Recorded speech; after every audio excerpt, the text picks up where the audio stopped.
We're in the middle of the fourth presidential impeachment proceedings in our nation's history. Ambassador Gordon Sondland delivered testimony today in the House impeachment inquiry that buttressed the case that President Trump withheld military aid to Ukraine and a White House meeting with President Zelensky because he wanted the Ukrainian president to announce investigations that would benefit President Trump politically. Senator Warren, you have said already that you've seen enough to convict the president and remove him from office. You and 4 of your colleagues on this stage tonight, who are also U.S. senators, may soon have to take that vote. Will you try to convince your Republican colleagues in the Senate to vote the same way? And if so, how? Of course I will. And the obvious answer is to say, first, read the Mueller report, all 442 pages of it that showed how the president tried to obstruct justice.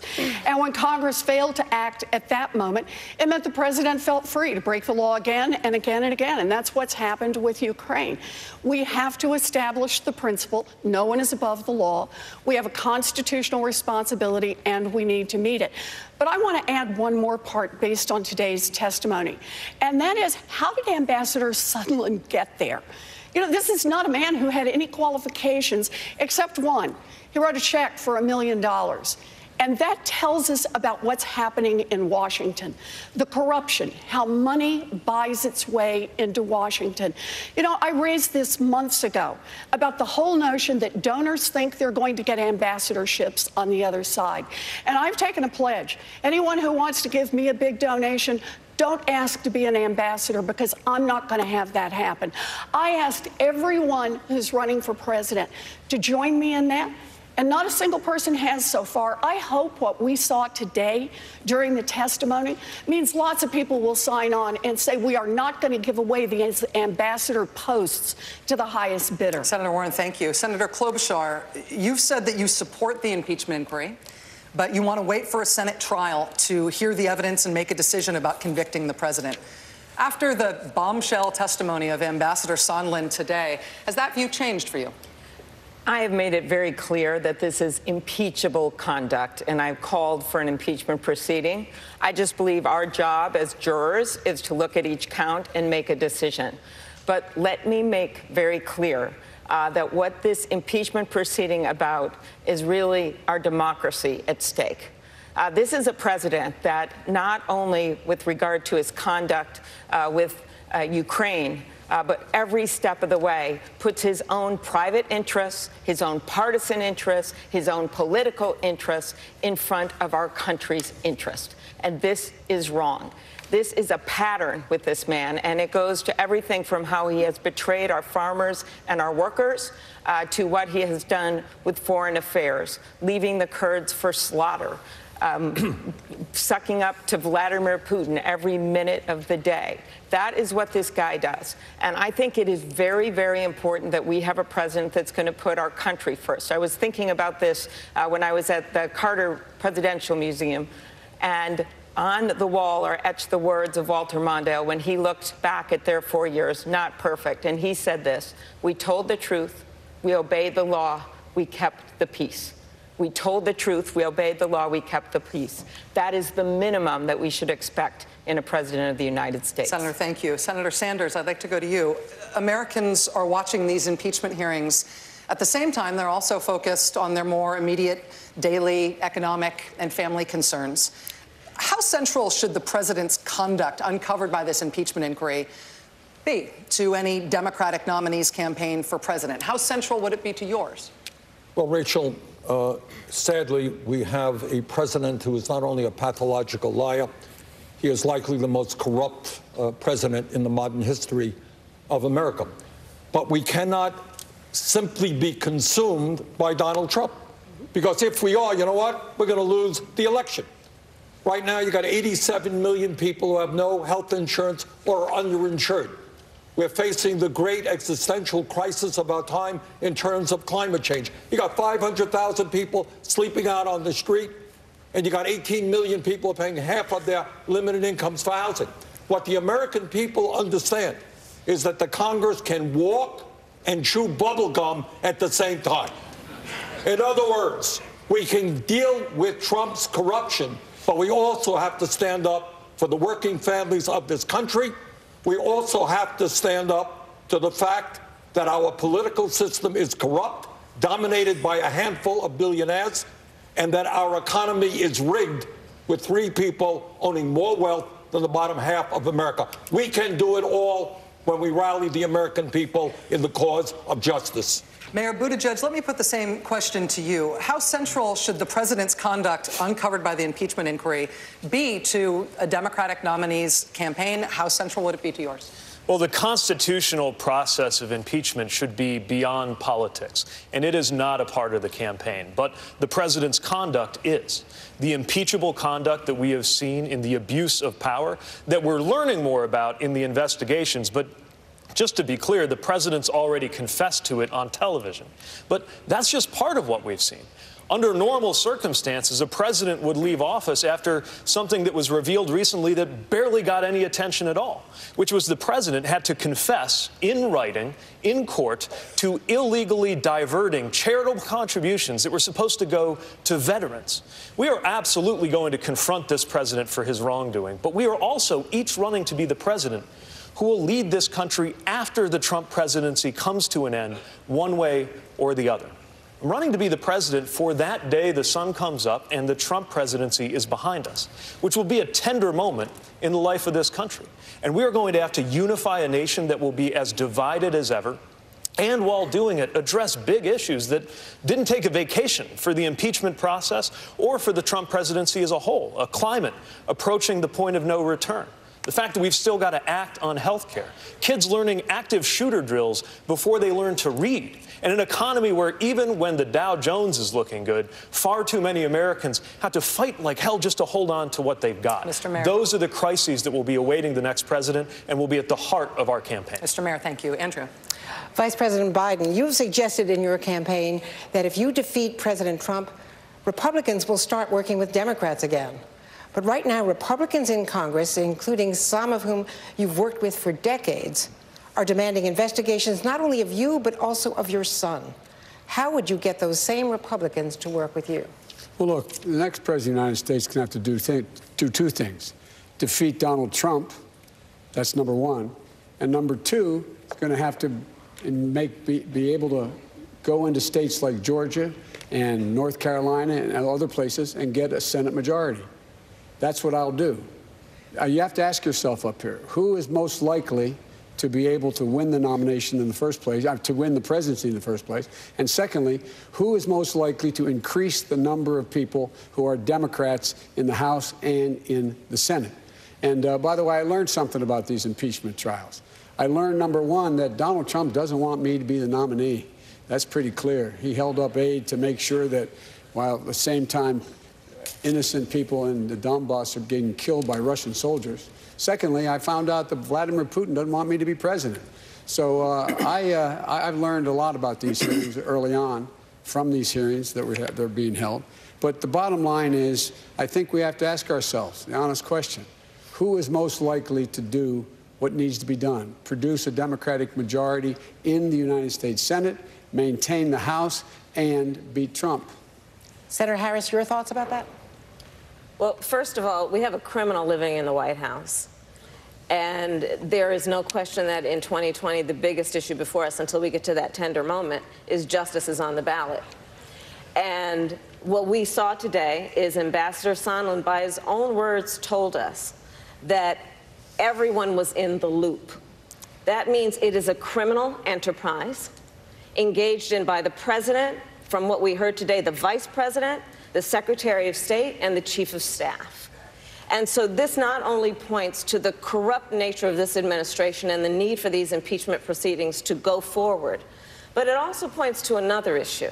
And back to the question that you asked earlier, which is, what does this mean for the American people? Because what it means when I watch this is that there are clearly 2 different set of rules for 2 different groups of people in America. The powerful people who, with their arrogance, think they can get away with this, and then everybody else. Because here's the thing. For those working people who are working 2 and 3 jobs, if they don't pay that credit card by the end of the month, they get a penalty.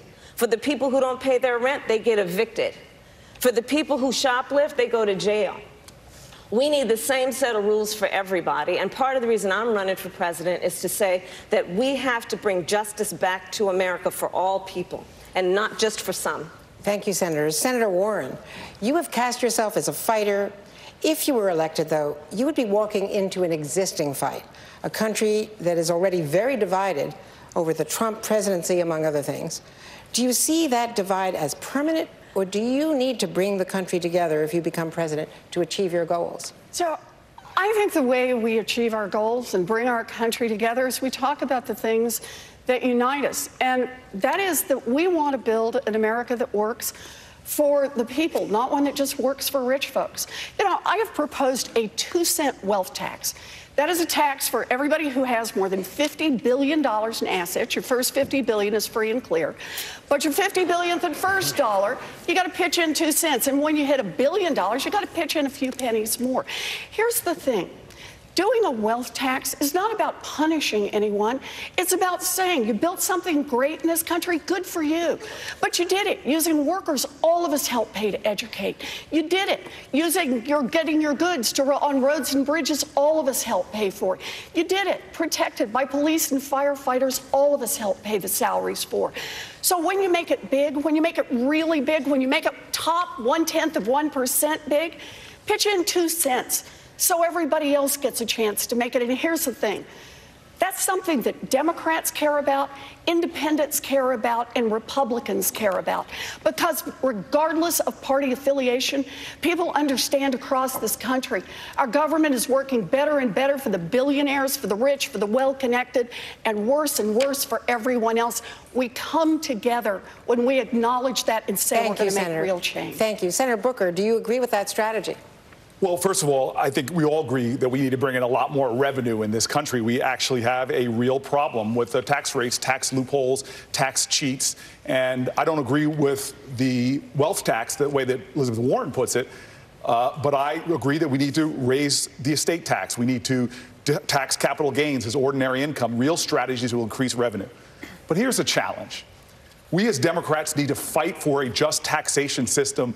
But as I travel around the country, we Democrats also have to talk about how to grow wealth as well.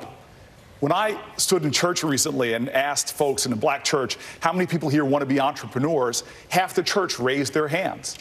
If we as a country don't start, if we have a party don't start talking not just about how to tax wealth, but to give more people opportunities to create wealth, to grow businesses, to have their American dream. Because, yeah, we need to raise the minimum wage to a living wage, $15 an hour. But the people in communities I frequent, their aspiration for their lives is not just to have those fair wages. They want to have an economy that provides not just equalities in wealth, but they want to have equalities of opportunity. And that's what our party has to be about as well. Senator Warren, you wanted to respond? Sure. So let me just tell you what we can do with that 2-cent wealth tax. 2 cents on the top 0.1% in this country, and we can provide universal child care for every baby in this country aged 0 to 5. That is transformative. We can provide universal pre-K for every 3-year-old and 4-year-old in America. We can stop exploiting the women, largely black and brown women, who do this work. And we can raise the wages of every child care worker and preschool teacher in America. We can put $800 billion new federal dollars into all of our public schools. We can make college tuition free for every kid. We can put $50 billion into historically black colleges and universities. And we can cancel student loan debt for 95% of the folks who've got it. 2-cent wealth tax, and we can invest in an entire generation's future. Let me let Senator Booker respond. Sure. You know, again, I agree with the need to do all of those things. We're all united in wanting to see universal preschool, and I'll fight for that. We're all united in wanting to fund HBCUs. Heck, I wouldn't be here if it wasn't for 2 parents that went to HBCUs. But the tax, the way we're putting it forward right now, the wealth tax, I'm sorry, it's cumbersome. It's been tried by other nations. It's hard to evaluate. We can get the same amount of revenue through just taxation. But again, we as Democrats have got to start talking not just about how we tax from a stage, but how we grow wealth in this country amongst those disadvantaged communities that are not seeing it. Look at VC dollars in this country. 75% of them go to 3 metropolitan areas. There is worth in the inner city.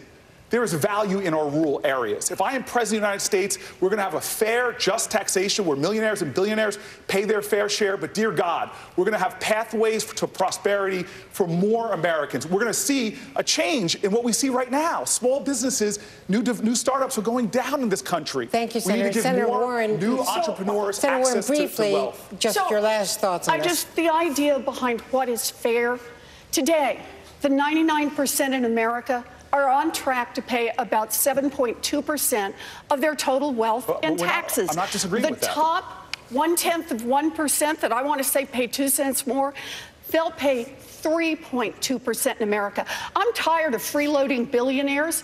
I think it's time that we ask those at the very top to pay more so that every single one of our children gets a real Everybody is tired of freeloading Warren. billionaires. Everybody's tired of corporations Senator getting away Booker. with paying zero taxes. We're not disagreeing with that. Thank you very much, Senator Warren. Thank you.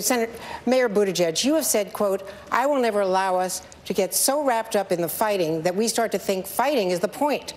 The Republican Party never stopped fighting President Obama in his 8 years in office. So what would you do that President Obama didn't do to change that? Well, as President Obama commented recently, we are now in a different reality than we were even 12 years ago. And to me, the extraordinary potential of the moment we're in right now is that there is an American majority that stands ready to tackle big issues that didn't exist in the same way even a few years ago.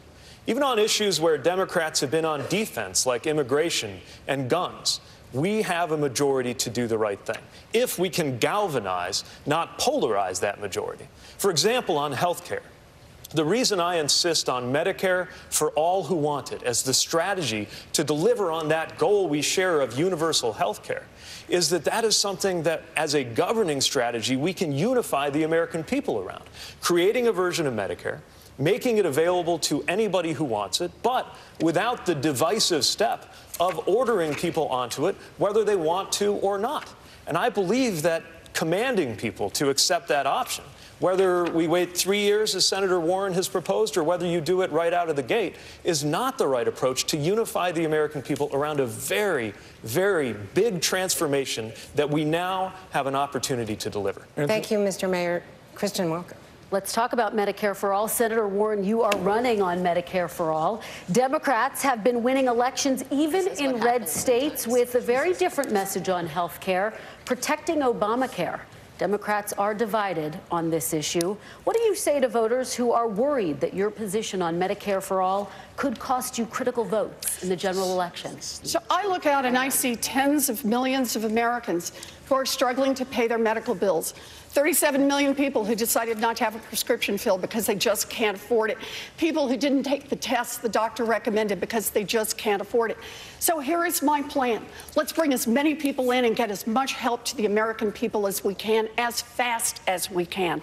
On day one, as president, I will bring down the cost of prescription drugs on things like insulin and EpiPens. That's going to save tens of millions, hundreds of millions of dollars for people.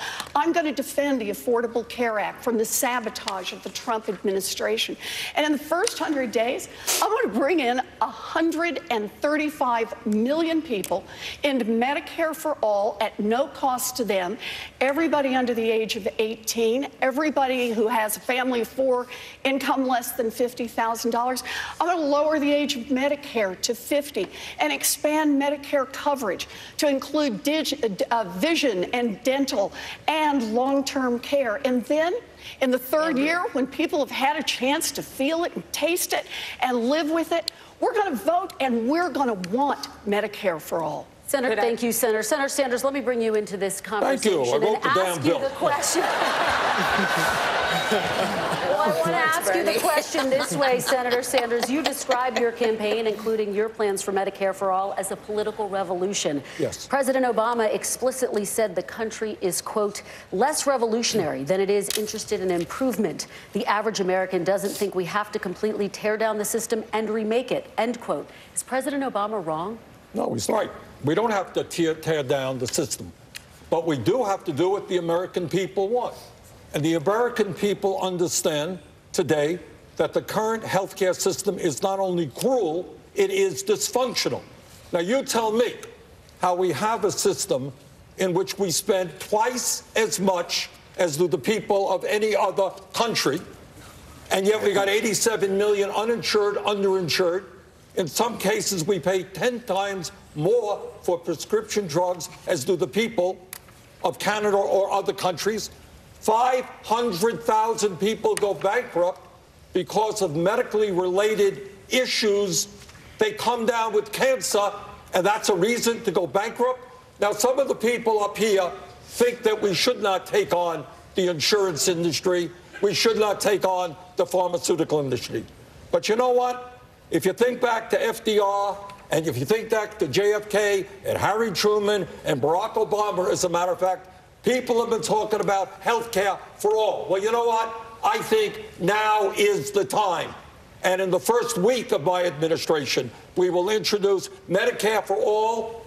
Medicare for all. That means no deductibles, no co-payments, no out-of-pocket expenses. Senator, that's where we got to go. Thank you, Senator Sanders. Vice President Biden.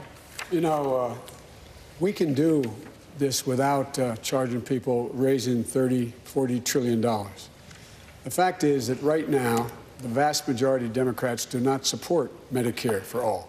It couldn't pass the United States Senate right now with Democrats. It couldn't pass the House. Nancy Pelosi is one of those people who then thinks it makes sense. We should build on Obamacare, provide the plan I put forward before anybody in here, adding a Medicare option in that plan, and not make people choose. Allow people to choose, I should say. But if you go the route of my two friends on my right and my left, you have to give up your private insurance. 160 million people like their private insurance. And if they don't like it, they can buy into a Medicare-like proposal in my plan. Drug prices go down, premiums go down across the board. But here's the deal. They get to choose. I trust the American people to make a judgment what they believe is in their interest and not demand of them what the insurance companies. They want no competition. And my friends say you have to only go Medicare for all. Vice President Biden, thank you. Ashley. Congresswoman Gabbard, you have criticized Hillary Clinton as the, quote, personification of the rot that has sickened the Democratic Party. What is the rot you see in the Democratic Party? That our Democratic Party, unfortunately, is not the party that is of, by, and for the people.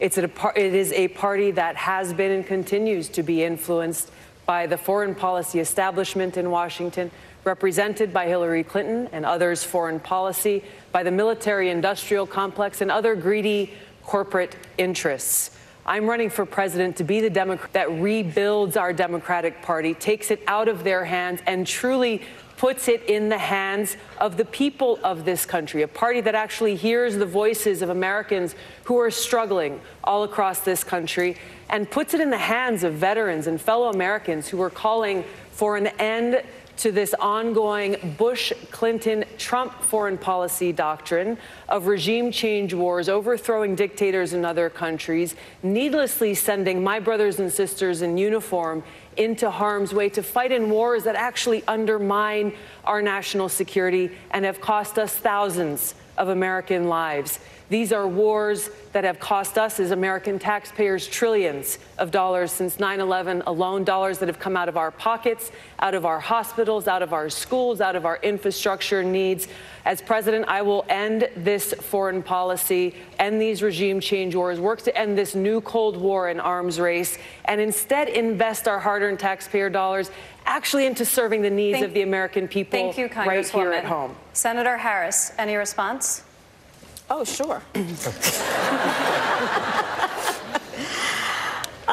I think that it's unfortunate that we have someone on the stage who is attempting to be the Democratic nominee for President of the United States, who during the Obama administration spent 4 years full-time on Fox News criticizing President Obama. That's who ridiculous, has spent full-time, That's who ridiculous. has spent full-time criticizing people on this stage as affiliated with the Democratic Party. When Donald Trump was elected, not even sworn in, buddied up to Steve Bannon to get a meeting with Donald Trump in the Trump Tower, fails to call a war criminal by what he is as a war criminal, and then spends full time during the course of this campaign, again, criticizing the Democratic Party. What we need on the stage in November is someone who has the ability to win. And by that, we need someone on that stage who has the ability to go toe-to-toe with Donald Trump, and someone who has the ability to rebuild the Obama coalition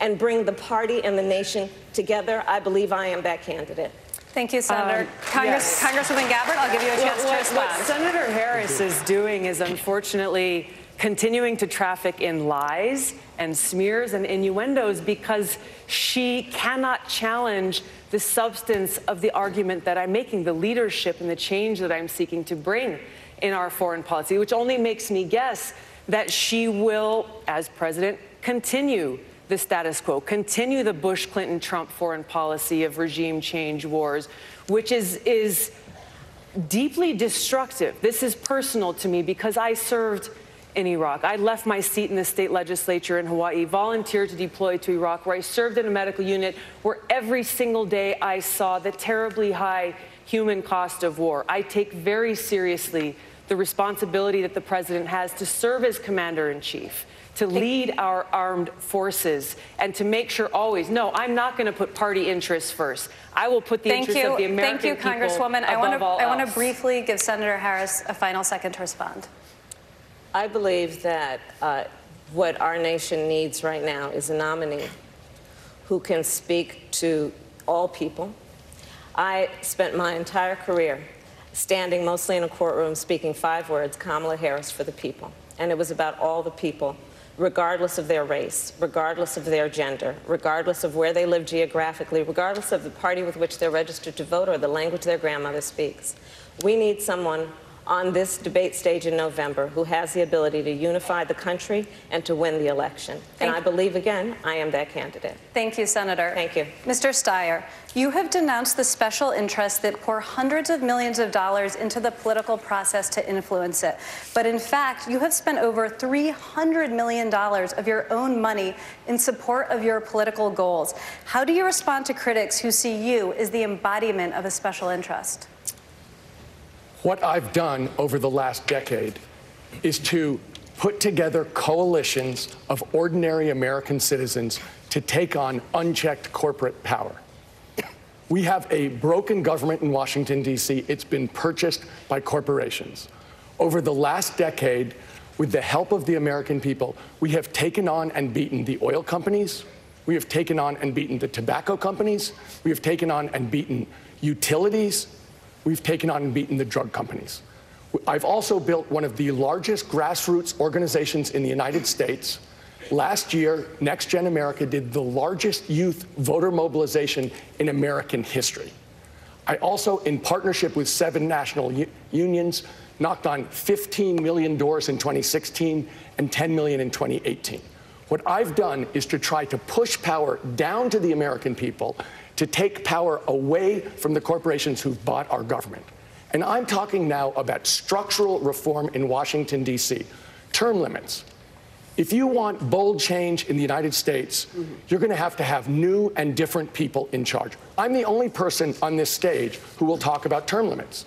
Vice President Biden won't, Senator Sanders won't, even Mayor Pete Buttigieg will not talk about term limits and structural change. I would let the American people pass laws themselves through direct democracy. It's time to push the power back to the people and away from D.C. Mr. Steyer, thank you. Senator Klobuchar, a brief response. Well, I'm someone that doesn't come from money, and I appreciate the work of Mr. Steyer.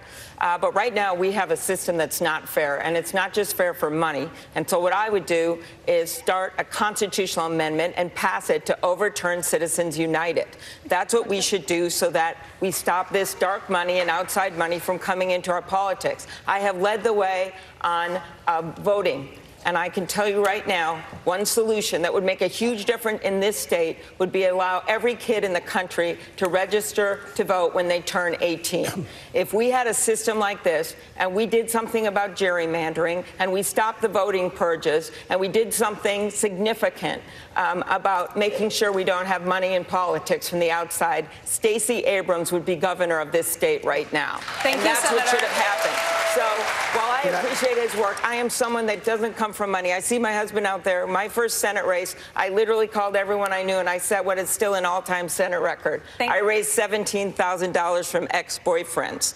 And I'd like to point out, it is not an expanding base. So I don't just think this with my head. I feel it in my heart. Thank you, Senator Klobuchar. Mr. Yang, I want to bring you in. Mr. Yang. Sure. Thank you, Shana. Mr. Yang, you've made a virtue of your outsider status. You've never served in the military or in government. What has prepared you to respond to a terrorist attack or a major disaster? Well, first, I just want to stick up for Tom. We have a broken campaign finance system, but Tom's been spending his own money fighting climate change. You can't knock someone for having money and spending it in the right way, in my opinion. Thanks, Andrew. No problem. As Commander-in-Chief, I think we need to be focused on the real threats of the 21st century. And what are those threats? Climate change, artificial intelligence, loose nuclear material, military drones, and non-state actors. And if you look up, we're in the process of potentially losing the AI arms race to China right now, because they have more access to more data than we do, and their government is putting billions of dollars to work subsidizing the development of AI in a way that we are not. We are 24 years behind on technology. And I can say that with authority because we got rid of the Office of Technology Assessment in 1995. Think about that timing. I guess they thought they'd invented everything. The next Commander-in-Chief has to be focused on the true threats of tomorrow. And that's what I will bring to the table as Commander-in-Chief. Thank you, Mr. Yang. Andrea? Mayor Buttigieg, let's talk about your record as a candidate. You were elected mayor in a Democratic city, receiving just under 11,000 votes. And in your only statewide race, you lost by 25 points. Why should Democrats take the risk of betting on you? Because I have the right experience to take on Donald Trump. I get that it's not traditional establishment Washington experience, but I would argue we need something very different right now. In order to defeat this president, we need somebody who can go toe-to-toe, who actually comes from the kinds of communities that he's been appealing to. I don't talk a big game about helping the working class while helicoptering between golf courses with my name on them.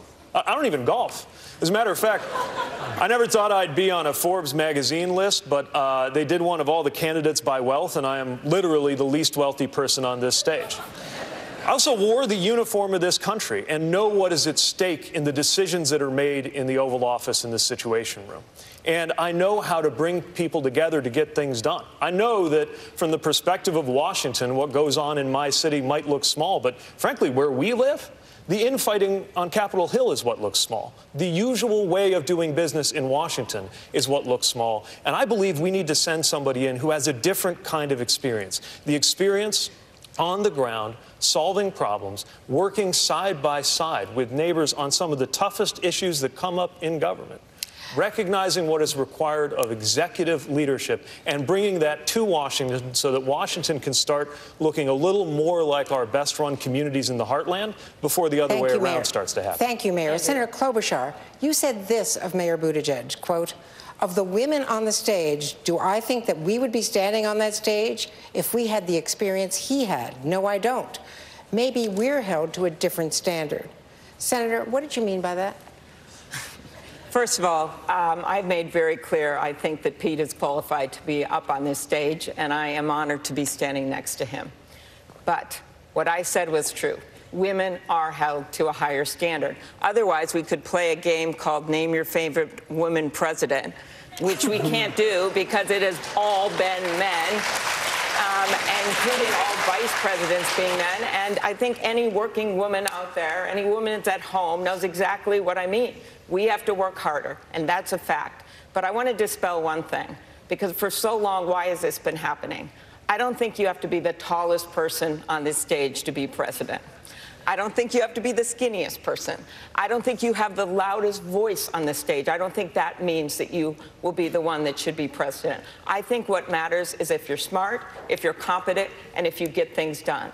I am the one that has passed over 100 bills as the lead Democrat in that gridlock of Washington in Congress on this stage. I think you've got to win. And I am the one, Mr. Vice President, that has been able to win every red and purple congressional district as the lead on a ticket every time. I govern both with my head and my heart. And if you think a woman can't beat Donald Trump, Nancy Pelosi does it every single day. Mr. Vice President, just a quick response. I think a woman's qualified to be president. There's no reason why, if you think the woman's the most qualified person now, you should vote for them.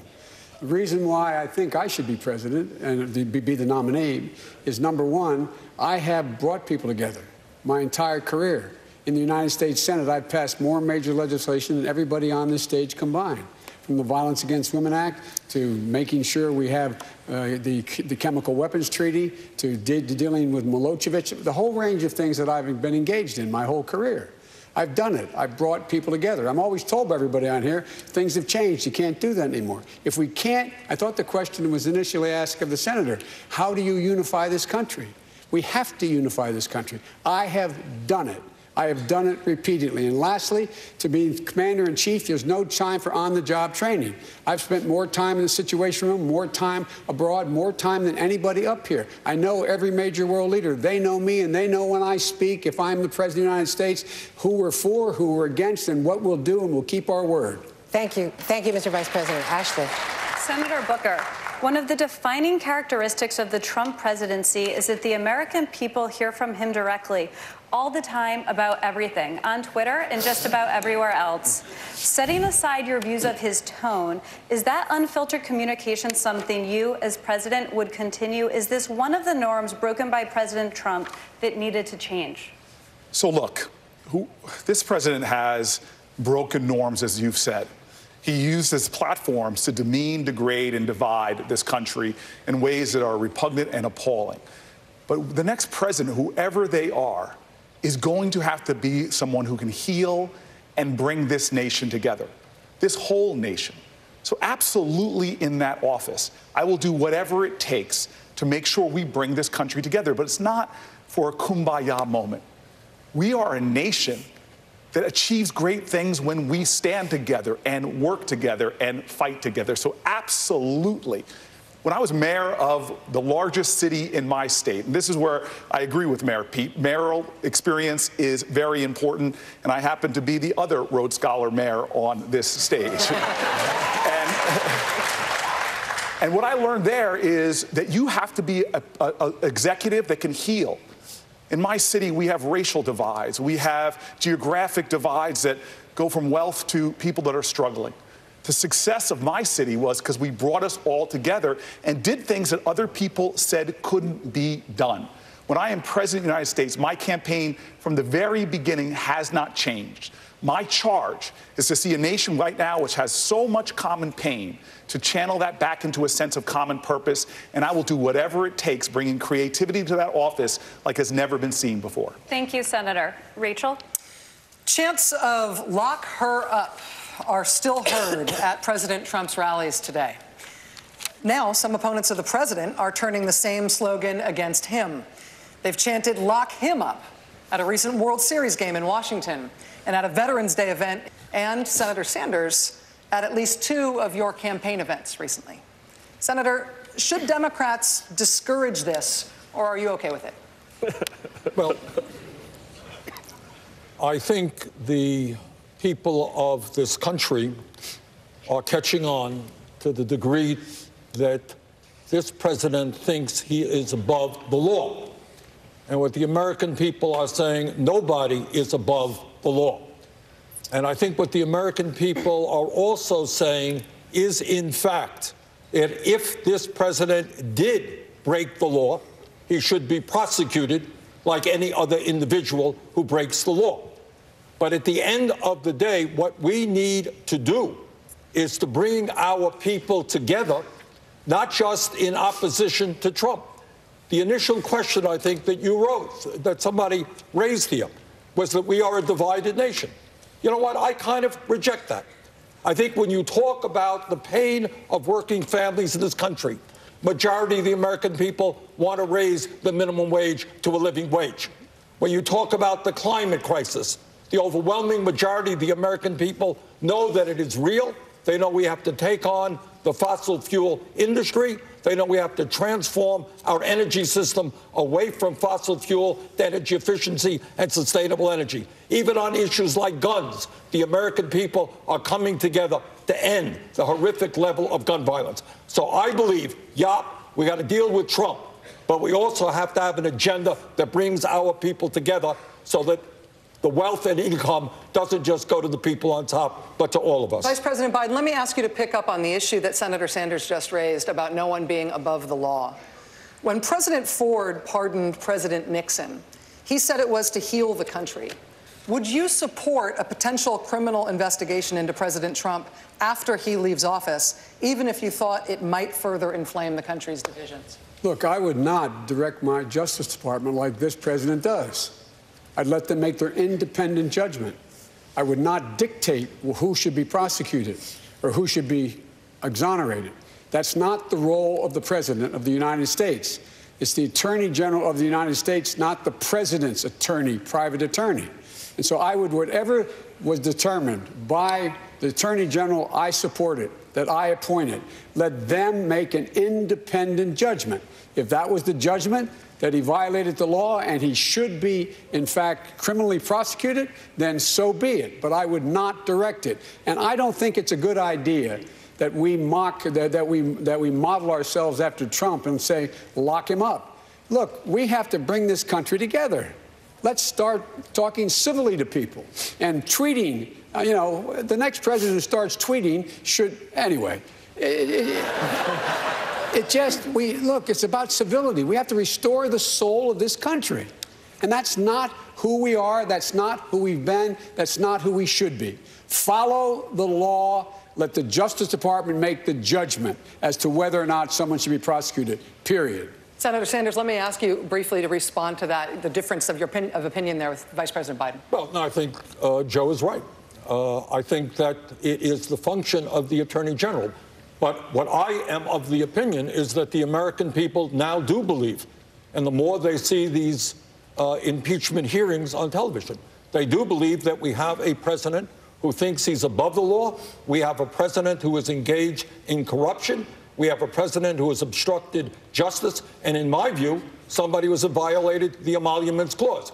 I think Joe is right. That is the function of an independent Department of Justice. But my inclination is that the American people do believe that this president is in violation of the law. Can I respond very quickly? Briefly, Senator. Distinction.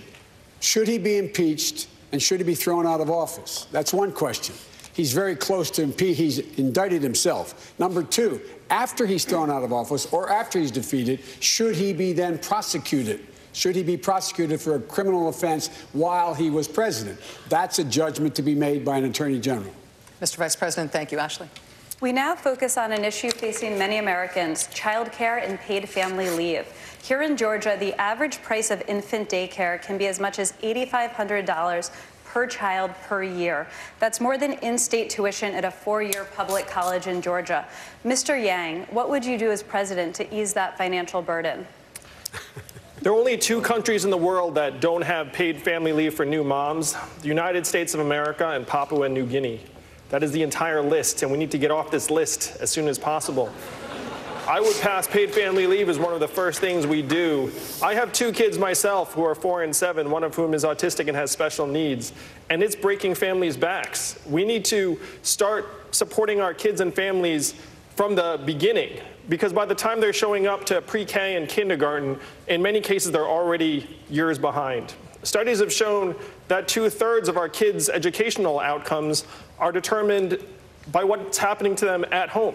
This is stress levels, number of words read to them as children, type of neighborhood, whether a parent has time to spend with them. So we need to have a freedom dividend in place from day one, $1,000 a month for every American adult, which would put, in many cases, $2,000 a month into families' pockets so that they can either pay for childcare or, if they want, stay home with the child. We should not be pushing everyone to leave the home and go to the workforce. Many parents see that trade-off and say if they leave the home and work, they're going to be spending all the money on childcare anyway. In many cases, it would be better if the parent stays home with the child. Thank you, Mr. Yang.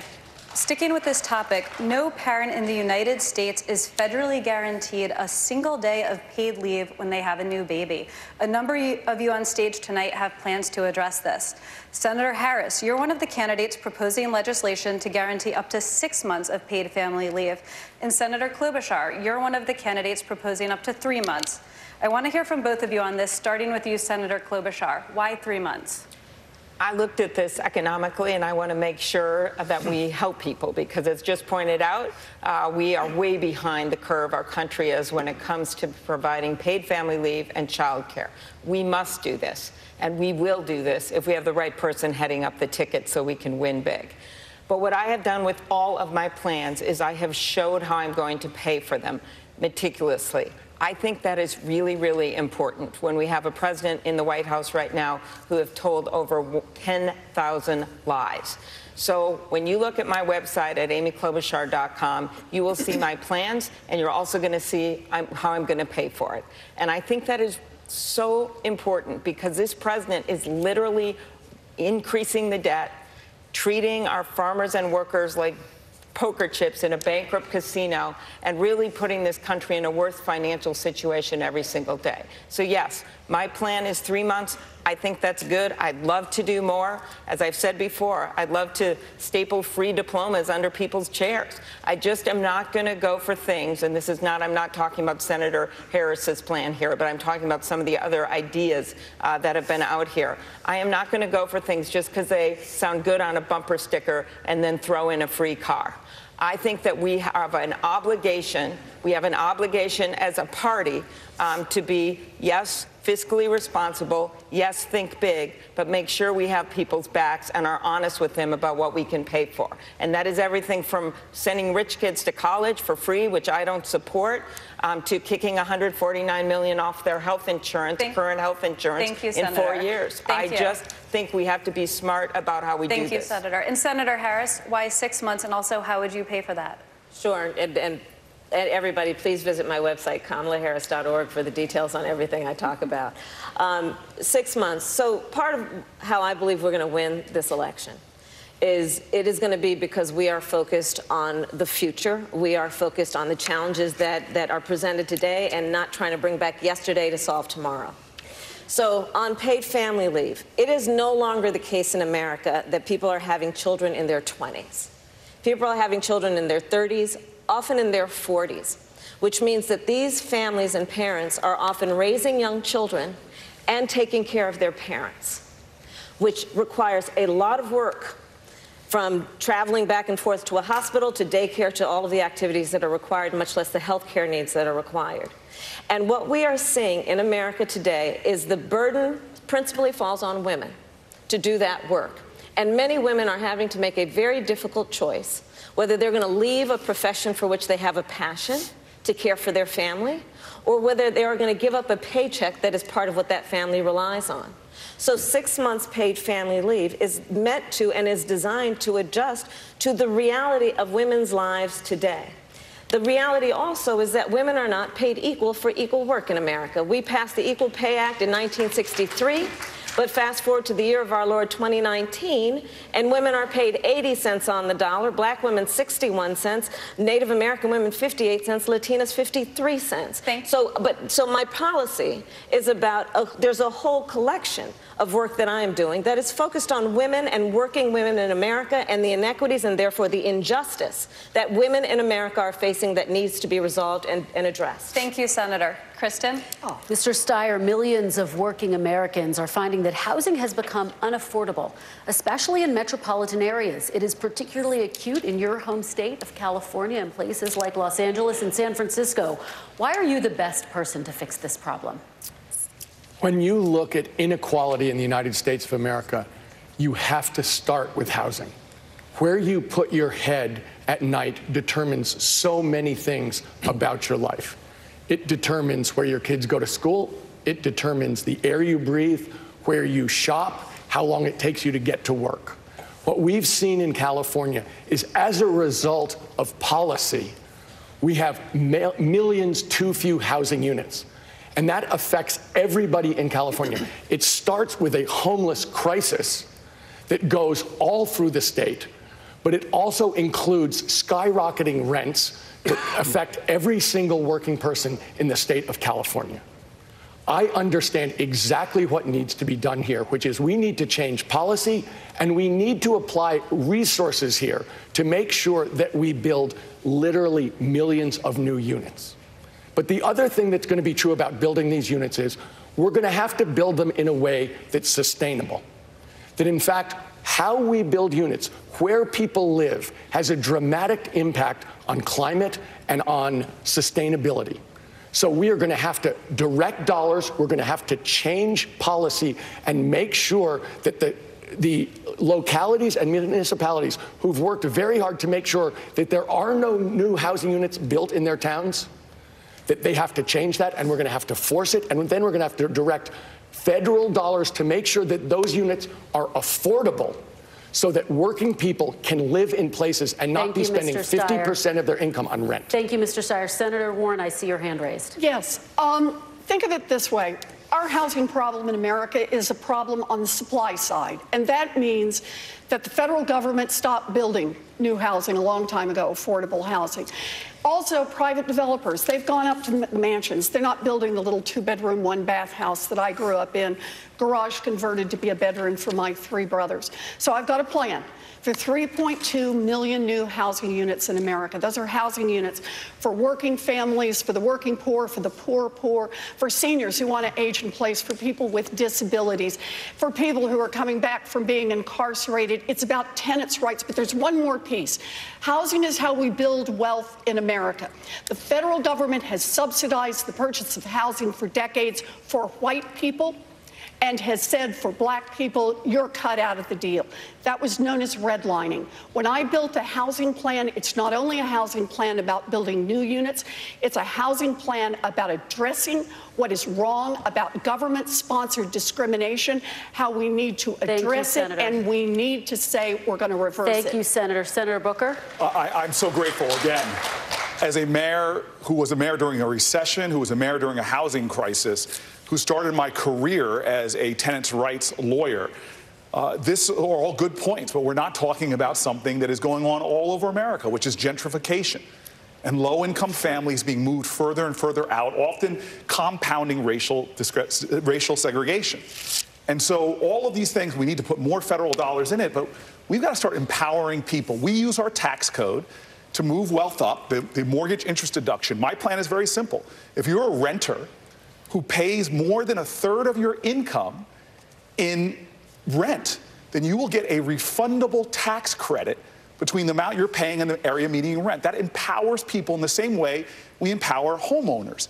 And what that does is it actually slashes poverty, 10 million people out.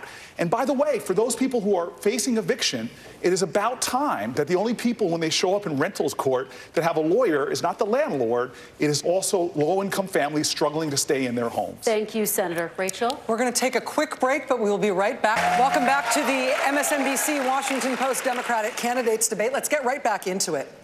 American farmers are struggling under the effects of President Trump's trade war with China.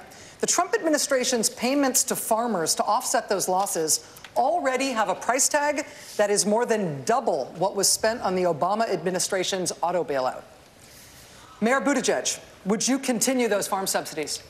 We shouldn't have to pay farmers to take the edge off of a trade war that shouldn't have been started in the first place. I will support farmers, but not long ago, I was in Boone, Iowa.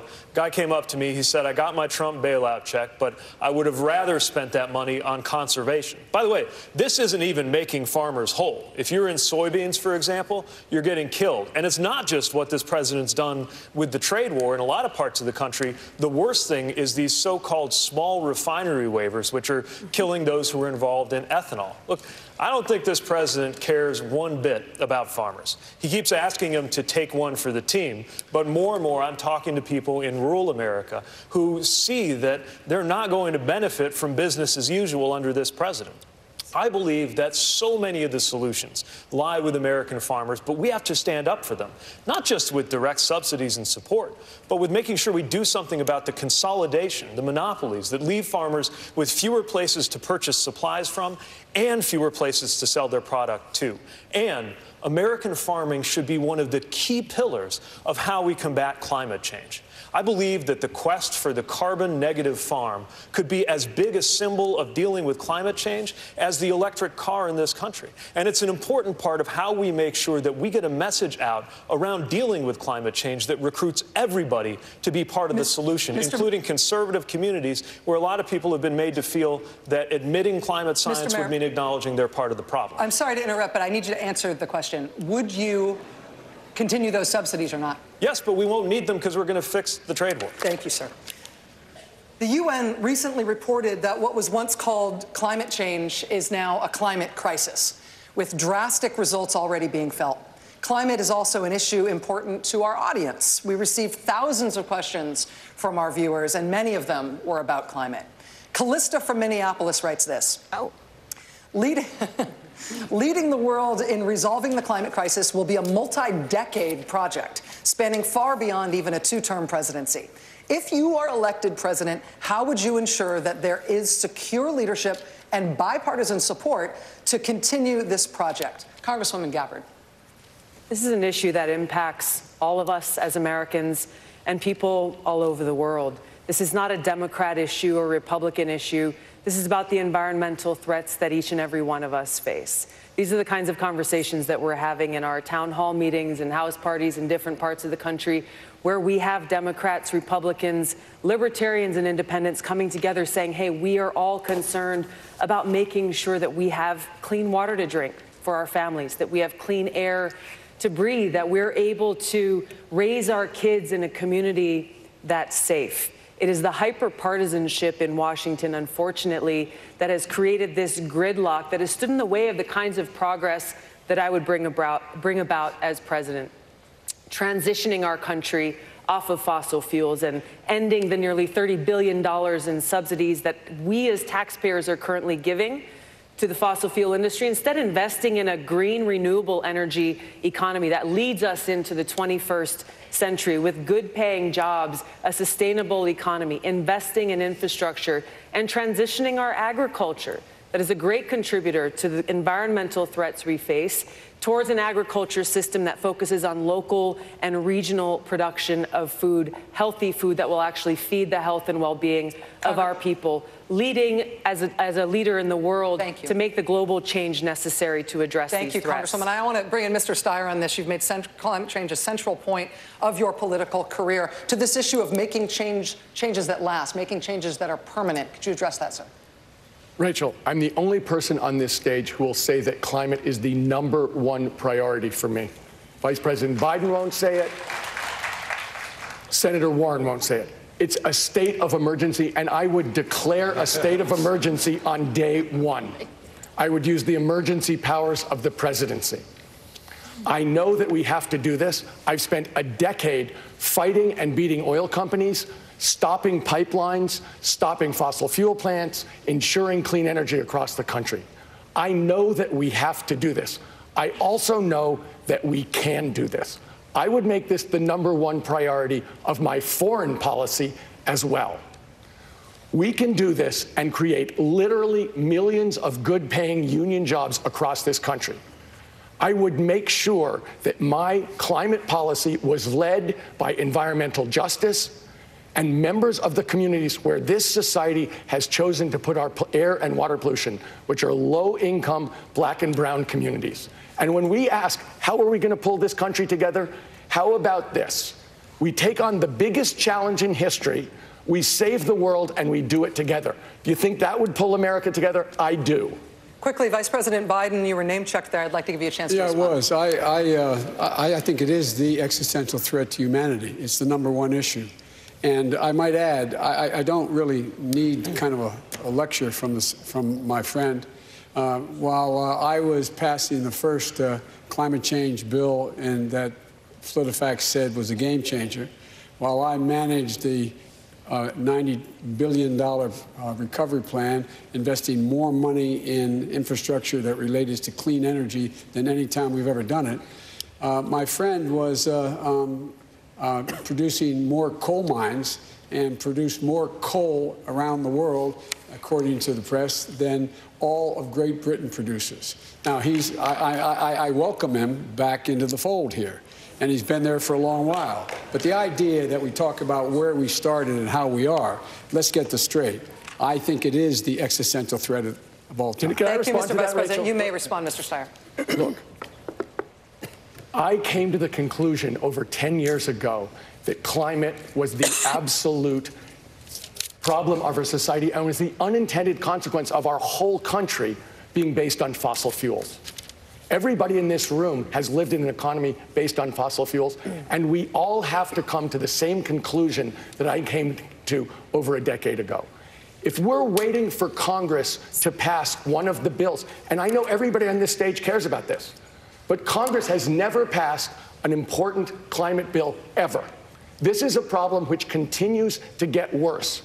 That's why I'm saying it's a state of emergency. That's why I'm saying it's priority one. If it isn't priority one, it's not going to get done. And this is something where we absolutely have to address it up front. We have to make it the most important thing, and we can use it to rebuild and reimagine what the United States is. We can be the moral leaders of the world again while we clean up our air and water and create millions of good-paying jobs. Senator Sanders, I'm going to ask you to jump in here. I was also named in that. Tom, you stated... You were. You talked about the need to make climate change a national emergency. I've introduced legislation to just do that. Now, I disagree with the thrust of the original question, because your question has said, what are we going to do in decades? We don't have decades. What the scientists are telling us, we don't get our act together within the next 8 or 9 years. We're talking about cities all over the world, major cities going underwater. We're talking about increased drought, talking about increased extreme weather disturbances. The United Nations is telling us that in the years to come, there are going to be hundreds of millions of climate refugees, causing national security issues all over the world. What we have got to do tonight, and I will do as president, is to tell the fossil fuel industry that their short-term profits are not more important than the future of this planet.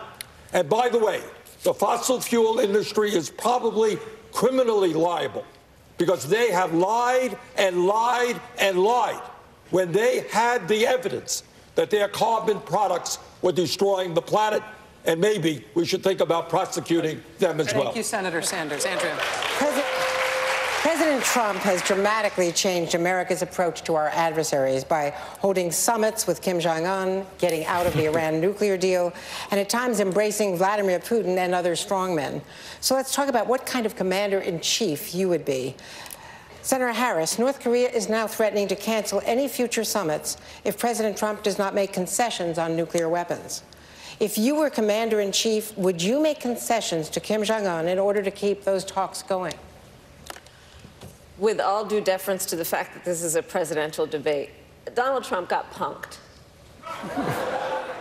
He has conducted foreign policy since day one born out of a very fragile ego that fails to understand that one of the most important responsibilities of the commander-in-chief is to concern herself with the security of our nation and homeland, and to do it in a way that understands that part of the strength of who we are as a nation, and therefore an extension of our ability to be secure, is not only that we have a vibrant military, but that when we walk in any room around the globe, we are respected because we keep to our word, we are consistent, we speak truth, and we are loyal. What Donald Trump has done, from pulling out of the Paris Agreement to pulling out of the Iran nuclear deal, to consistently turning a back on people who have stood with us in difficult times, including most recently the Kurds, points out that Donald Trump is the greatest threat to the national security of our nation at this moment. But would you make concessions to North Korea to keep talks Not at this point. There are no concessions to be made. He has traded a photo op for nothing.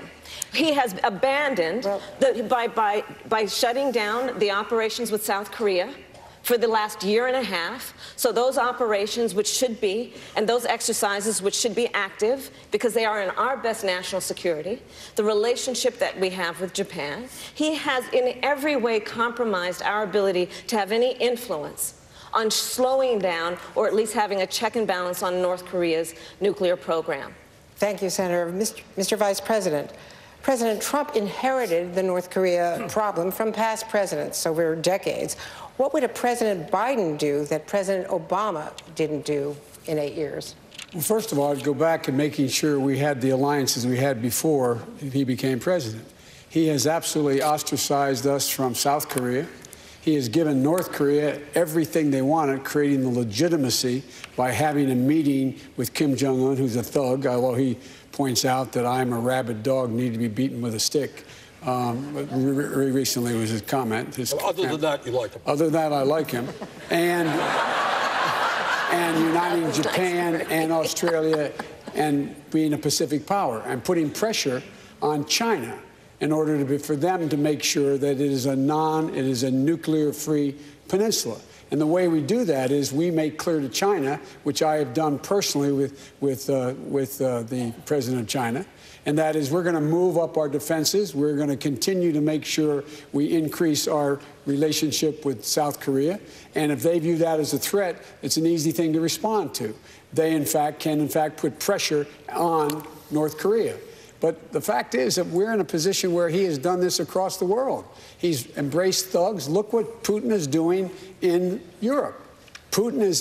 His whole effort is to break up NATO, to increase his power. Look what he's done to it. And so this guy has no idea what he's doing.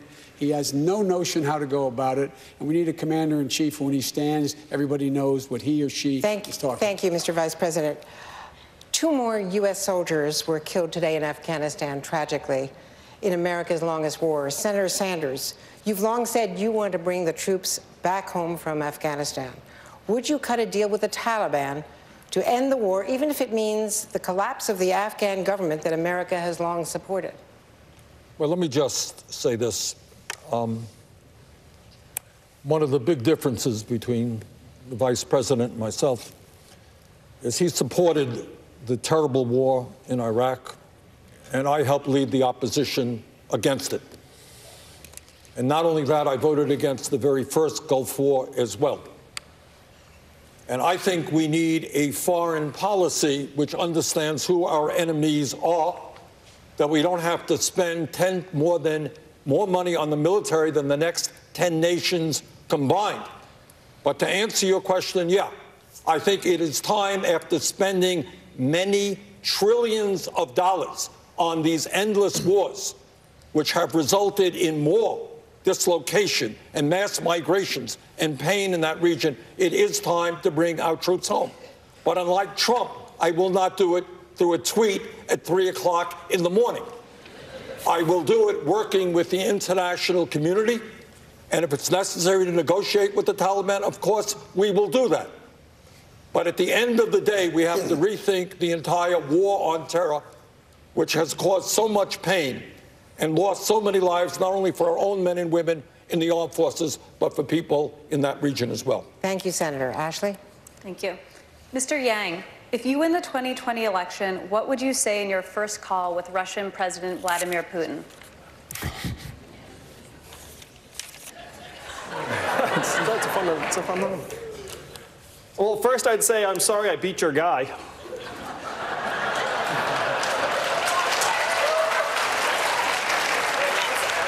Or not sorry. Not sorry.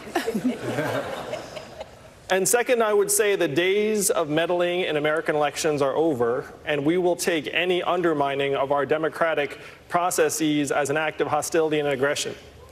The American people would back me on this. We know that they've found an underbelly and they've been clawing at it, and it's made it so that we can't even trust our own democracy. The third thing I would say is that we're going to live up to our international commitments. We're going to recommit to our partnerships and alliances, including NATO. And it was James Mattis that said that the more you invest in diplomats and diplomacy, the less you have to spend on ammunition. That has to be the path forward to help build an international consensus, not just against Russia, but also to build a coalition that will help us put pressure on China in terms of their treatment of their ethnic minorities and what's going on in Hong Kong. I want to propose a new world data organization, like a WTO for data, because right now, unfortunately, we're living in a world where data is the new oil and we don't have our arms around it. These are the ways that we'll actually get Russia to the table and make it so they have to join the international community and stop resisting appeals to the world order. Thank you, Mr. Yang. Rachel? On the issue of China, Senator Booker, China is now using force against demonstrators in Hong Kong, where millions have taken to the streets advocating for democratic reforms. Many of the demonstrators are asking the United States for help. If you were president, would the U.S. help their movement, and how? Well, first of all, this is a president who seems to want to go up against China in a trade war by pulling away from our allies and, in fact, attacking them as well. We use a national security waiver to put tariffs on Canada. And so at the very time that China is breaking international rules, is practicing unfair practices, stealing technology, forcing technology transfer, and violating human rights, this nation is pulling away from critical allies we would need to show strength against China. There's a larger battle going on the planet Earth right now between totalitarian dictatorial countries and free democracies. And we see the scorecard under this president not looking so good, with China actually shifting more towards an authoritarian government, with its leader now getting rid of getting rid of term limits. And so I believe we need a much stronger policy, one that's not led, as President Trump seems to want to do, in a transactional way, but one that's led by American values. So yes, we will call China out for its human rights violations, but not only that, we will stop engaging in things that violate American rights. Because it is a human rights violation when people at our border, children are thrown in cages. It's a human rights violation without coming to the United States Congress for an authorization to the use of military force for us to refuel Saudi jets to bomb Yemeni children. It is about time that this country is led by someone who will say the values of freedom and democracy are what we are going to lead with, and begin to check China, check Putin, and the other folks that are trying to undermine American values and democratic values around the globe. Thank you, Senator. Andrea. Mr. Vice President, the CIA has concluded that the leader of Saudi Arabia directed the murder of U.S.-based journalist Jamal Khashoggi. The State Department also says the Saudi government is responsible for executing nonviolent offenders and for torture. President Trump has not punished senior Saudi leaders. Would you? Yes, and I said it at the time. Khashoggi was, in fact, murdered and dismembered, and I believe in the order of the Crown Prince. And I would make it very clear, we were not going to, in fact, sell more weapons to them. We were going to, in fact, make them pay the price and make them, in fact, the pariah that they are. There's very little social redeeming value in the present government in Saudi Arabia. And I would also, as pointed out, I would end the subsidies that we have, end the sale of material to the Saudis, who they're going in and murdering children and they're murdering innocent people. And so they have to be held accountable. And with regard to China, we should look. Unless we make it clear that we stand for human rights, we should be going to the United Nations seeking condemnation of China, what they're doing with 1 million Uyghurs that are there essentially in concentration camps in the West. We should be vocally speaking out about the violation of the commitment they made to Hong Kong. We have to speak out and speak loudly about violations of human rights. Senator Klobuchar, Yes. just to follow up, would you go against the Saudis, even though that would potentially help Iran, their adversaries? We need a new foreign policy in this country, and that means renewing our relationships with our allies. It means rejoining international agreements, and it means reasserting our American values. And so when the president did not stand up the way he should have to that killing and that dismemberment of a journalist with an American newspaper, that sent a signal to all dictators across the country, that across the world, that was okay, and that's wrong. And I want to add a few things to what my colleagues have said. First of all, the question about Russia. When we look at international agreements, we must start negotiating back with Russia, which has been a horrible player on the international scene. But the president precipitously got out of the nuclear agreement with Russia, and we must start negotiating, even though they were cheating, for the good of this world. And we must also start the negotiations for the New START treaty. And when it comes to China, we need someone that sees the long term, like I do, just like the Chinese do, because we have a president that literally makes decisions based on his next tweet, and they are in it for the long game. Senator Sanders? I think I may have been the first person up here to make it clear that Saudi Arabia not only murdered Khashoggi, but this is a brutal dictatorship which does everything it can to crush democracy, treats women as third-class citizens. And when we rethink our American foreign policy, what we have got to know is that Saudi Arabia is not a reliable ally.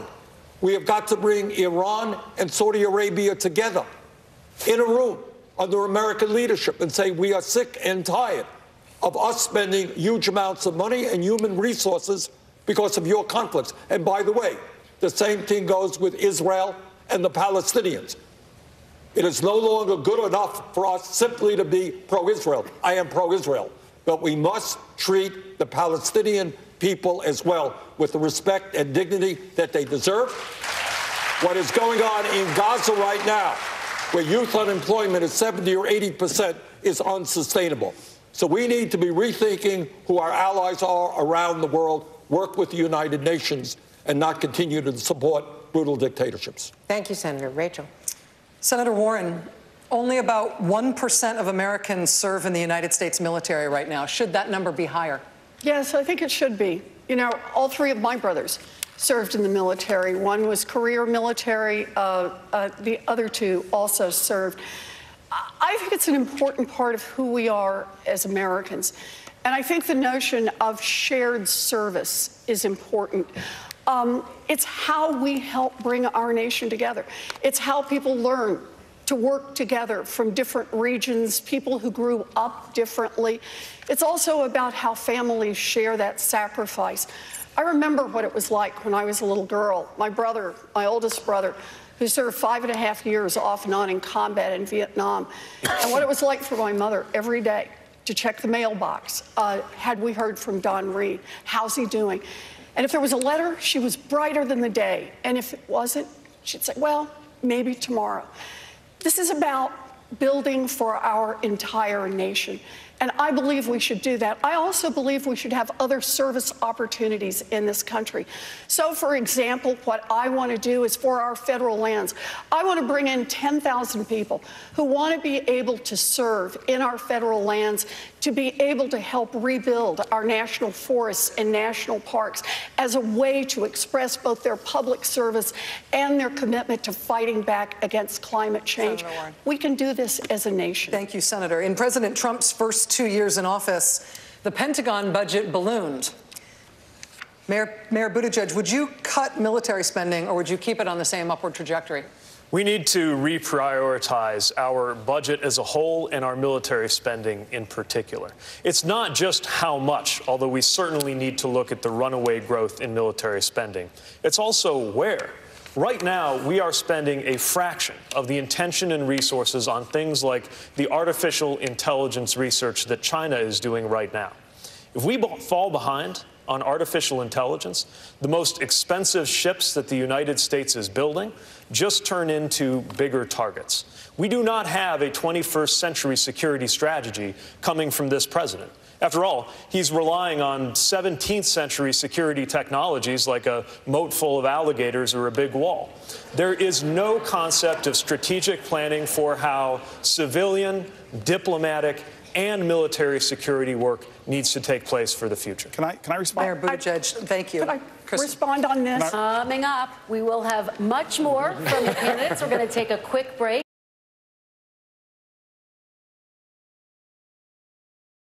Gabbard, to you. As president, would you direct the federal government to do something about this problem that it is not currently doing?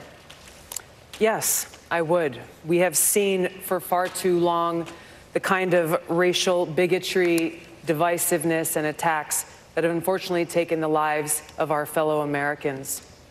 Leadership starts at the top. It's important that we set the record straight and correct the racial injustices that exist in a very institutional way in our country, beginning with things that have to do with our criminal justice system, where predominantly the failed war on drugs that has been continuing to be waged in this country has disproportionately impacted people of color and people in poverty. This is something that I'll do as President and Commander-in-Chief, is to overhaul our criminal justice system, working in a bipartisan way to do things like end the failed war on drugs, end the money bail system, enact the kinds of prison reforms and sentencing reforms that we need to see that will correct the failures of the past. The most important thing here is that we recognize that we have to treat each other with respect, all of us as fellow Americans, regardless of race, religion, ethnicity, gender, orientation, and our politics. That kind of leadership starts at the top. As president, I will usher in a 21st century White House that actually represents the interests of all Americans first and foremost. Congresswoman Gabbard, thank you for that. Mr. Yang, what would you do about the issue of white supremacist violence? Well, first we have to designate white supremacist terrorism as domestic terrorism so that the Department of Justice can properly measure it. I talked to an anti-hate activist named Christian Picciolini, who told me about how he was radicalized over a 10-year period. He said he was a lonely 14-year-old and that he was reached out to by a hate group, and he wound up joining it for a decade.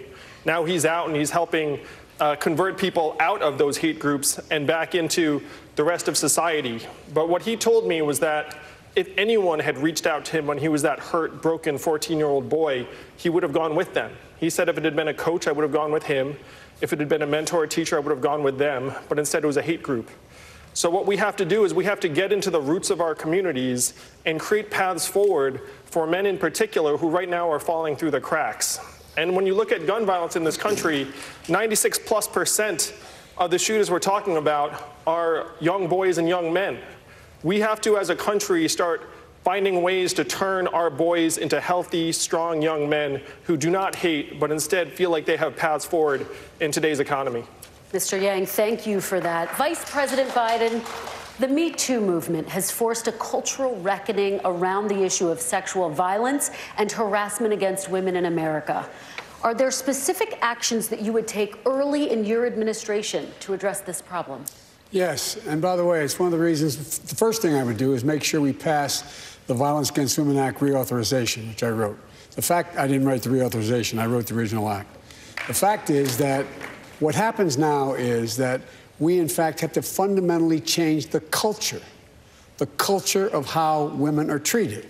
That's why, as vice president, when I asked the president I could start the movement on the college campuses to say, it's on us. It's everyone's. We do not spend nearly enough time dealing with. I was stunned when I did a virtual town meeting that told me 30,000 people were on the call, young people between 15 and 25, and found out. I said, what do you need?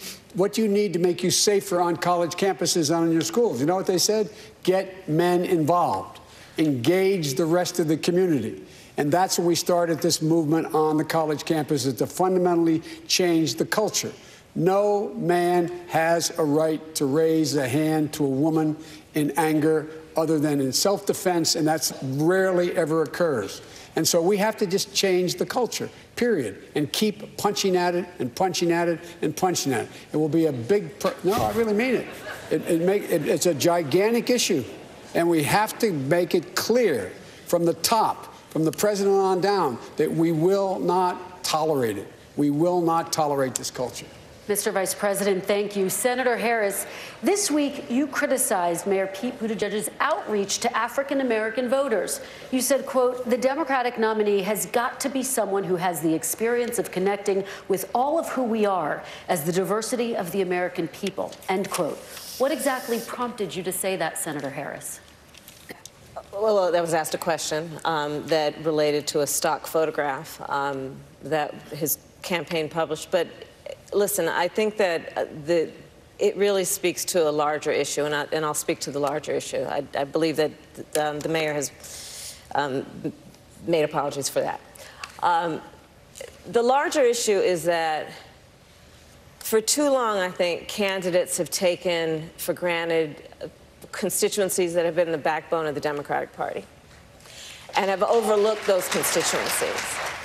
And have, they show up when it's, close to election time and show up in a black church and want to get the vote, but just haven't been there before. I mean, there are plenty of people who applauded black women for the success of the 2018 election, applauded black women for the election of a senator from Alabama. But, at some point, folks get tired of just saying, oh, thank me for showing up, and say, well, show up for me. Because when black women are 3 to 4 times more likely to die in connection with childbirth in America, when the sons of black women will die because of gun violence more than any other cause of death, when black women make 61 cents on the dollar as compared to all women who tragically make 80 cents on the dollar, the question has to be, where you been, and what are you going to do? And do you understand who the people are?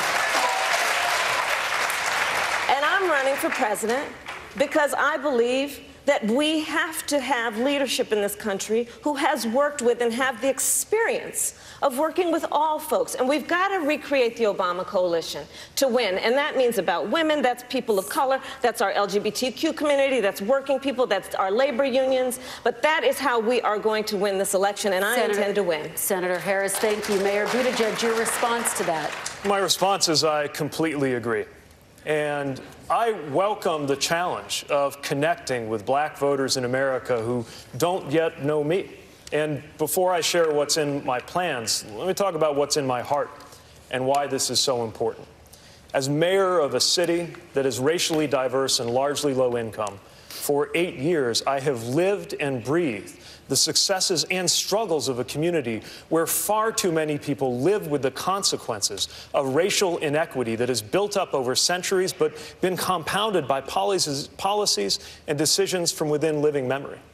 I care about this because my faith teaches me that salvation has to do with how I make myself useful to those who have been excluded, marginalized, and cast aside and oppressed in society.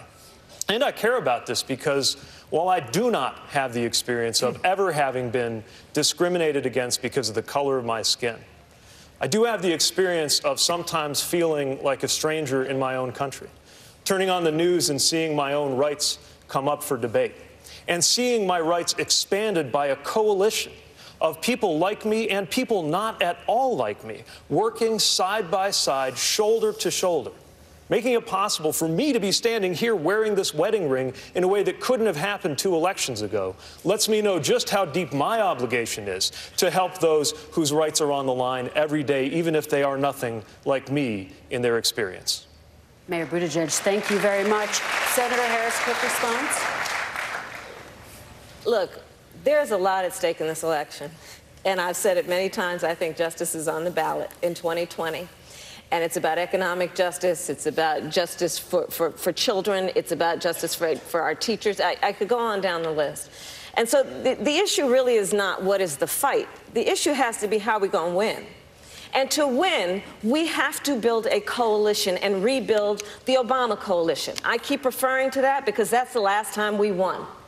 And the way that that election looked and what that coalition looked like was it was about having a leader who had worked in many communities, knows those communities, and has the ability to bring people together. And everyone is going to have to be judged on their experience and therefore ability to bring folks together around our commonalities, of which I believe there are many. Thank you, Senator. Senator Warren, quickly. So I think it is really important that we actually talk about what we're willing to get in the fight for. And I just want to give one example around this. Senator Harris rightly raised the question of economic justice. Let me give a specific example, and that is student loan debt. Right now in America, African Americans are more likely to borrow money to go to college, borrow more money while they're in college, and have a harder time paying that debt off after they get out. Today in America, a new study came out, 20 years out. Whites who borrowed money, 94% of them have paid off their student loan debt. 5% of African Americans have paid it off. I believe that means everyone on this stage should be embracing student loan debt forgiveness. It will help close the black-white wealth gap. Let's do something tangible and real to make change in this country. Senator Warren, thank you. Ashley. Senator Warren, back to you. You've said that the border wall that President Trump has proposed is, quote, a monument to hate and division. Would you ask taxpayers to pay to take down any part of the wall on the nation's southern border? So, if there are parts of the wall that are not useful in our defense, of course we should do it. The real point here is that we need to stop this man-made crisis at the border. Trump is the one who has created this crisis, and he has done it in no small part by helping destabilize the governments even further in Central America. He has withdrawn aid. That means that families have to flee for their lives, have to flee for any economic opportunity. You know, when I found out that our government was actually taking away children from their families, I went down to the border. I went down there immediately. I was in McAllen, Texas, and I just hope everyone remembers what this looks like. There's like a giant Amazon warehouse filled with cages of women, cages of men, and cages of little girls and little boys. I spoke to a woman who was in the cage of nursing mothers, and she told me she'd given a drink to a police officer, and that the word had come down from the gangs that she was helping the police. She knew what that meant. She wrapped up her baby and she ran for the border. We need to treat the people who come here with dignity and with respect. A great nation does not separate children from their families. We need to live our values at the border every single day. Thank you, Senator. Senator Booker, a quick response. Look, I want to be quick on this because I'd like to get back to something that wasn't included in is so would we all. Absolutely. If this is not effective, we see people cutting holes in his wall, what he brags about is just wrong. We need to have policies that respect dignity, keep us safe and strong. I wanted to return back to this issue of black voters. I have a lifetime of experience with black voters. I've been one since I was 18. Nobody on this stage should need a focus group to hear from African-American voters. Black voters are pissed off, and they're worried. They're pissed off because the only time our issues seem to be really paid attention to by politicians is when people are looking for their vote. And they're worried because the Democratic Party, we don't want to see people miss this opportunity and lose because we are nominating someone that isn't trusted, doesn't have authentic connection. And so that's what's on the ballot, and issues do matter. I have a lot of respect for the vice president. He has sworn me into my office as a hero. This week, I hear him literally say that I don't think we should legalize marijuana. I thought you might have been high when you said it. and let me tell you, because marijuana in our country is already legal for privileged people. And the war on drugs has been a war on black and brown people. And so let me just say this. With more African Americans under criminal supervision in America than all the slaves since 1850, do not roll up into communities and not talk directly to issues that are going to relate to the liberation of children, because there are people in Congress right now that admit to smoking marijuana, while there are our kids are in jail right now for those drug crimes. And so these are the kind of issues that mean a lot to our community. And if we don't have somebody authentically, we lost the last election. Let me just give you this data example. We lost in Wisconsin because of a massive diminution, a lot of reasons, but there was a massive diminution in the African-American vote. We need to have someone that can inspire, as Kamala said, to inspire African-Americans to the polls at record numbers. Thank you, Senator Booker. Vice President Biden, you can respond to that. I'll be very brief. Number one, I think we should decriminalize marijuana, period. And I think anyone who has a record should be let out of jail, their records expunged, it be completely zeroed out. But I do think it makes sense, based on data, that we should study what the long-term effects are for the use of marijuana. That's all it is. Number one, everybody gets out, record expunged. Secondly, I'm part of that Obama coalition. I come out of the black community in terms of my support. If you notice, I have more people supporting me in the black community that have announced for me because they know me. They know who I am. 3 former chairs of the Black Caucus. The only African-American woman that ever been elected to the United States Senate. A whole range of people. No, my point is... that's not true. The other one is here. I said the first.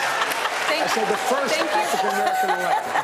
The first African-American. So my point is that one of the reasons I was picked to be vice president was because of my relationship, long-standing relationship with the black community. I was part of that coalition. Thank you. Kristen? And we do have to take another quick break. But welcome back to the MSNBC Washington Post Democratic candidates debate. Many states, including right here where we are tonight in Georgia, have passed laws that severely limit or outright ban abortion. Right now, Roe versus Wade protects a woman's right to abortion nationwide. But if Roe gets overturned and abortion access disappears in some states, would you intervene as president to try to bring that access back? Senator Klobuchar. Well, of course. We should codify Roe v. Wade into law. That is what we should do. And this president indicated early on what he was going to do, and he's done it. When he was running for office, he literally said women should go to jail. Then he dialed it back and said doctors should go to jail. So no surprise that we're seeing these kinds of laws in Georgia and Alabama, where his allies are passing these bills. And what we have to remember is that the people are with us. And I predict this will be a big issue in the general election. And I just can't wait to stand across from Donald Trump and say this to him. You know what? The people are with us. Over 70% of the people support Roe v. Wade. Over 90% of the people support funding for Planned Parenthood and making sure that women can get the health care they need. He is off the track on this, and he will hear from the women of America, and this is how we're going to win this election. Just this weekend, Louisiana re-elected a Democratic governor, John Bel Edwards. He has signed one of the country's toughest laws restricting abortion. Is there room in the Democratic Party for someone like him? Someone who can win in a deep red state, but who does not support abortion rights? Senator Warren. Look, I believe that abortion rights are human rights. I believe that they are also economic rights. And protecting the right of a woman to be able to make decisions about her own body is fundamentally what we do and what we stand for as a Democratic Party. Understand this.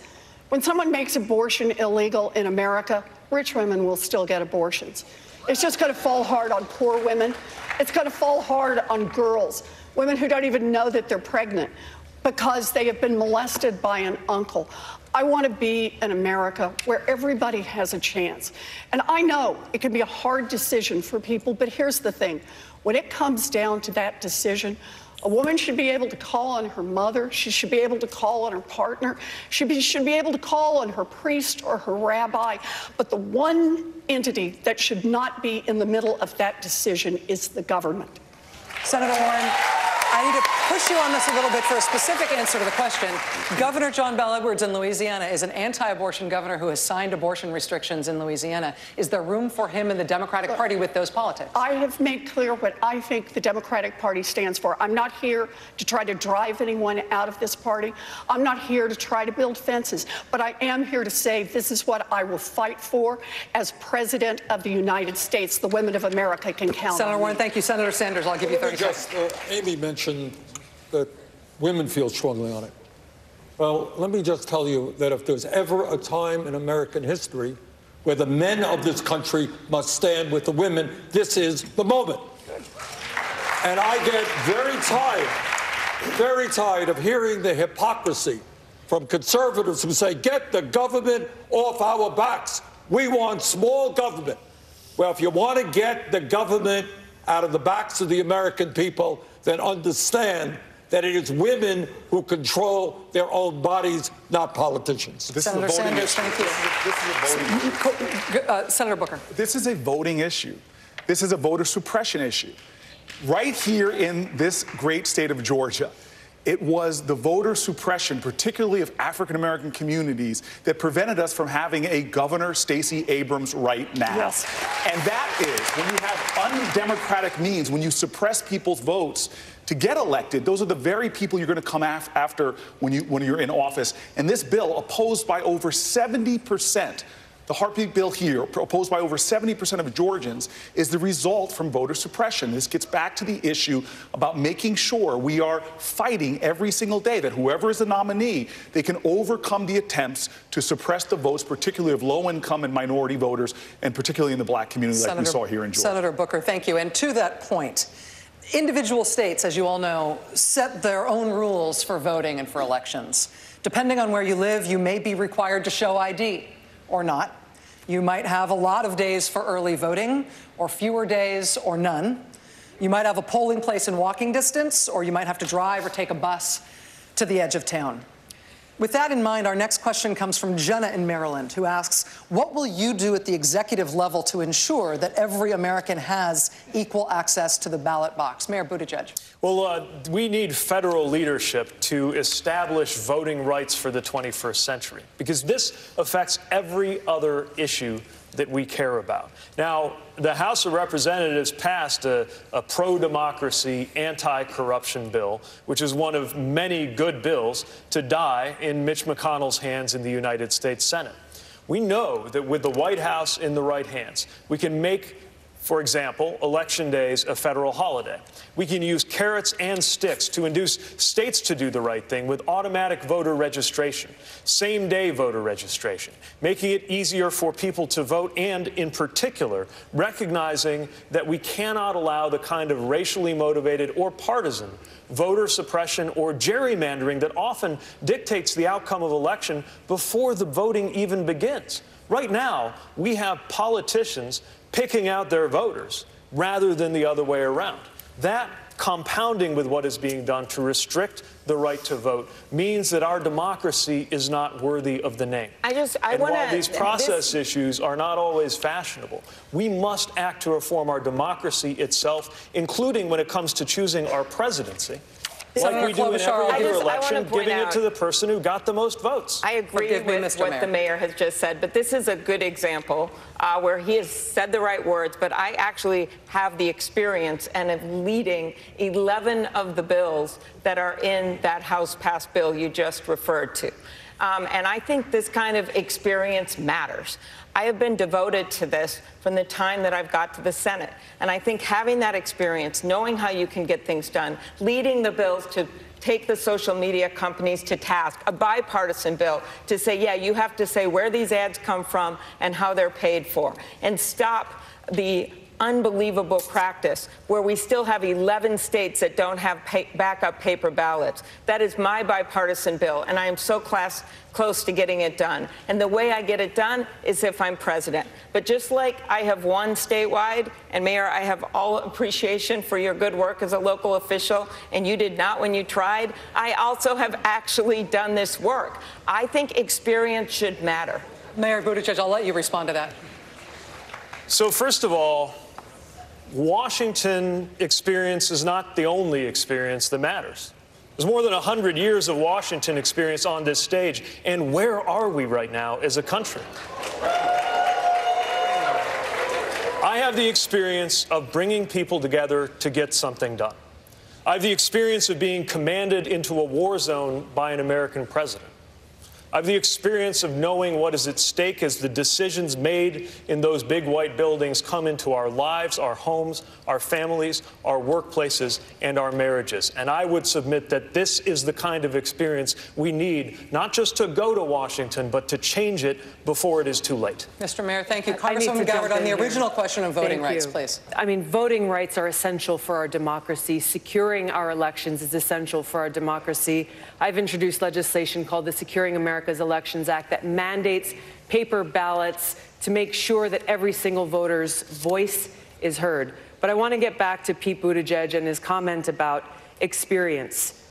Pete, you'll agree that the service that we both have provided to our country as veterans by itself does not qualify us to serve as commander-in-chief. I think the most recent example of your inexperience in national security and foreign policy came from your recent careless statement about how you as president would be willing to send our troops to Mexico to fight the cartels.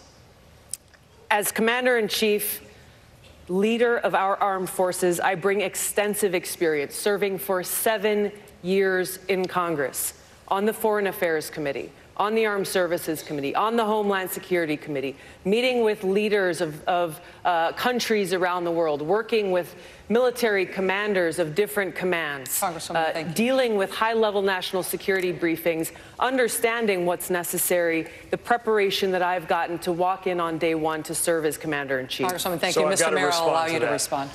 I know that it's par for the course in Washington to take remarks out of context, but that is outlandish even by the standards of today's politics. Are you saying that you didn't say that? I was talking about U.S.-Mexico cooperation. We've been doing security cooperation with Mexico for years, with law enforcement cooperation and a military relationship that could continue to be developed with training relationships, for example. Do you seriously think anybody on this stage is proposing invading Mexico? That's not what I said. I'm talking about building up alliances. And if your question is about experience, let's also talk about judgment. One of the foreign leaders you mentioned meeting was Bashar al-Assad. I have, in my experience, such as it is, whether you think it counts or not, since it wasn't accumulated in Washington, enough judgment that I would not have sat down with a murderous dictator like that. Congresswoman Gabbard, let me allow you to respond. Thank you.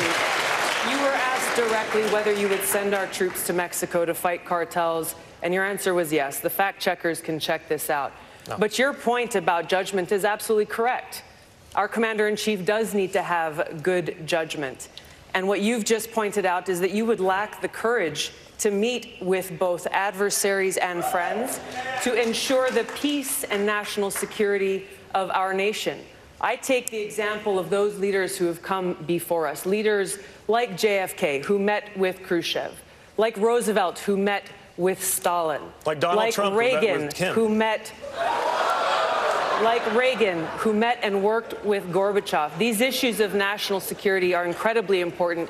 I will meet with and do what is necessary to make sure that no more of our brothers and sisters in uniform are needlessly sent into harm's way fighting regime change wars that undermine our national security. I'll bring real leadership and experience to the White House. I've got to respond. Senator Sanders, I'm going to have a original point. The American people understand that the political system we have today is corrupt. And it is not just voter suppression, which cost the Democratic Party a governorship here in this state, not just denying black people and people of color the right to vote, but we also have a system through Citizens United which allows billionaires to buy elections. So what we need to do, simple and straightforward, in every state in this country through the federal government, if you are 18, you have a right to vote. End of discussion. We have to overturn Citizens United. We need to move toward public funding of elections. On this last point, Mr. Steyer.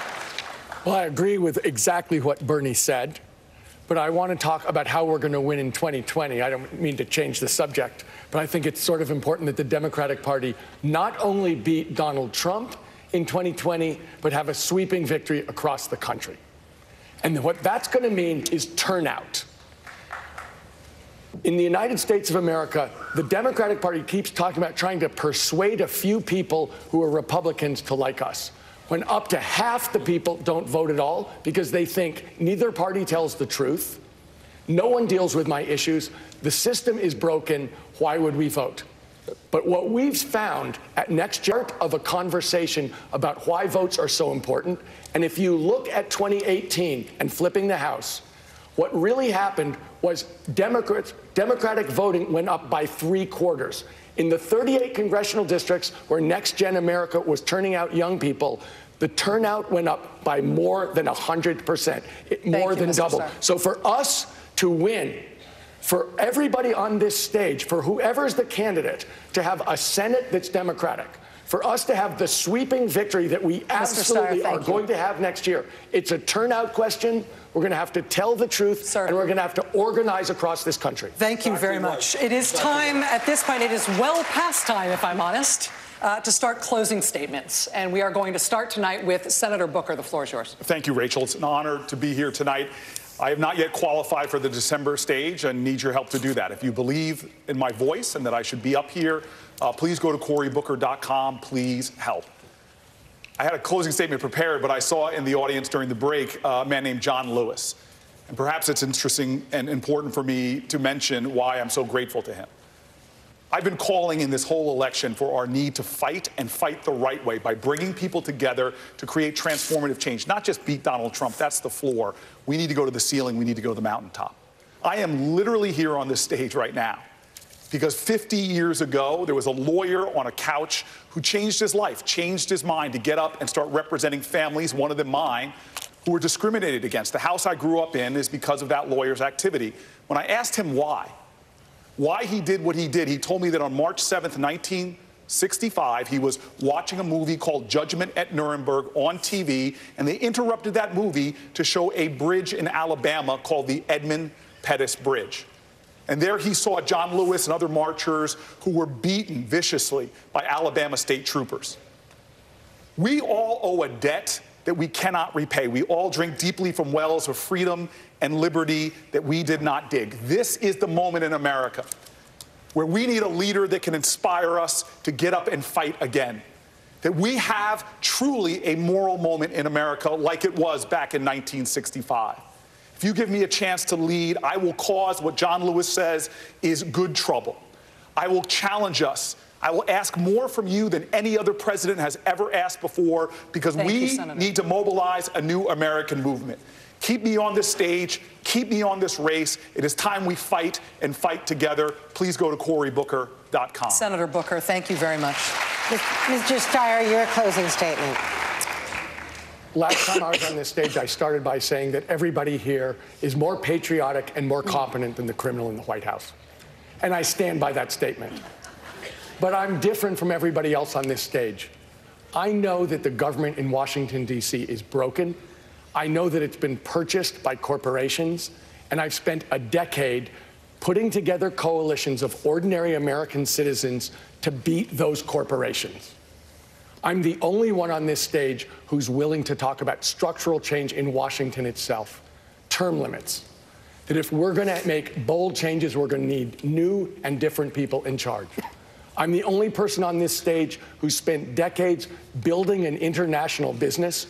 Whoever of us is the Democratic nominee is going to have to face Mr. Trump or the Republican and talk about the economy, talk about growth, understand that we can make Mr. Trump what he is, a fraud and a failure on the economy, which is his strong point.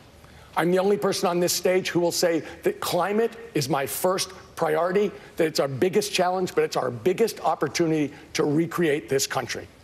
If you want to beat Mr. Trump, if you want to break the corporate stranglehold on this government, if you want to pass all of the progressive policies that everyone on this stage wants, I'm the person who can do it. Thank you, Mr. Steyer. I have spent a decade trusting the American people. Thank you, Mr. Steyer. I'm asking you to trust me. Thank you. Congresswoman Gabbard, go ahead.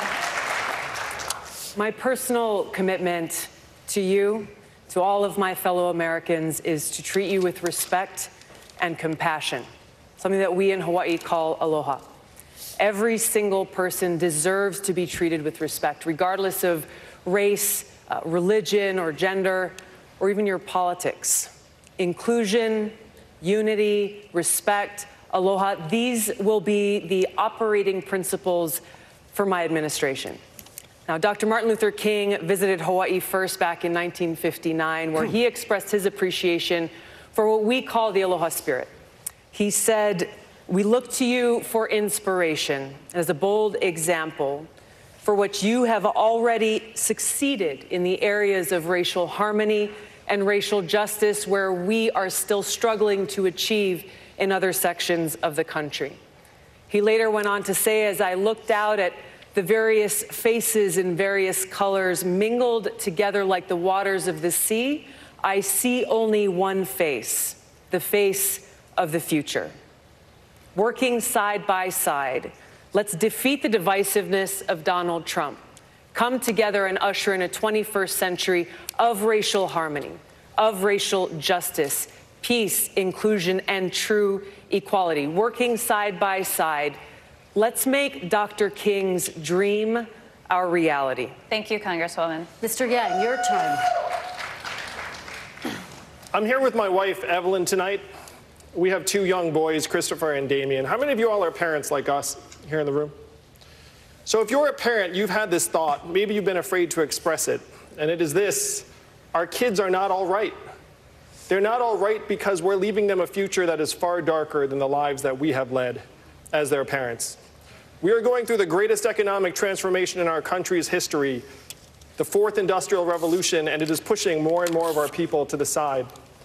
We talk as if Donald Trump is the cause of all of our problems. He is not. He is a symptom, and we need to cure the disease. Now, my first move was not to run for president of the United States, because I am not insane.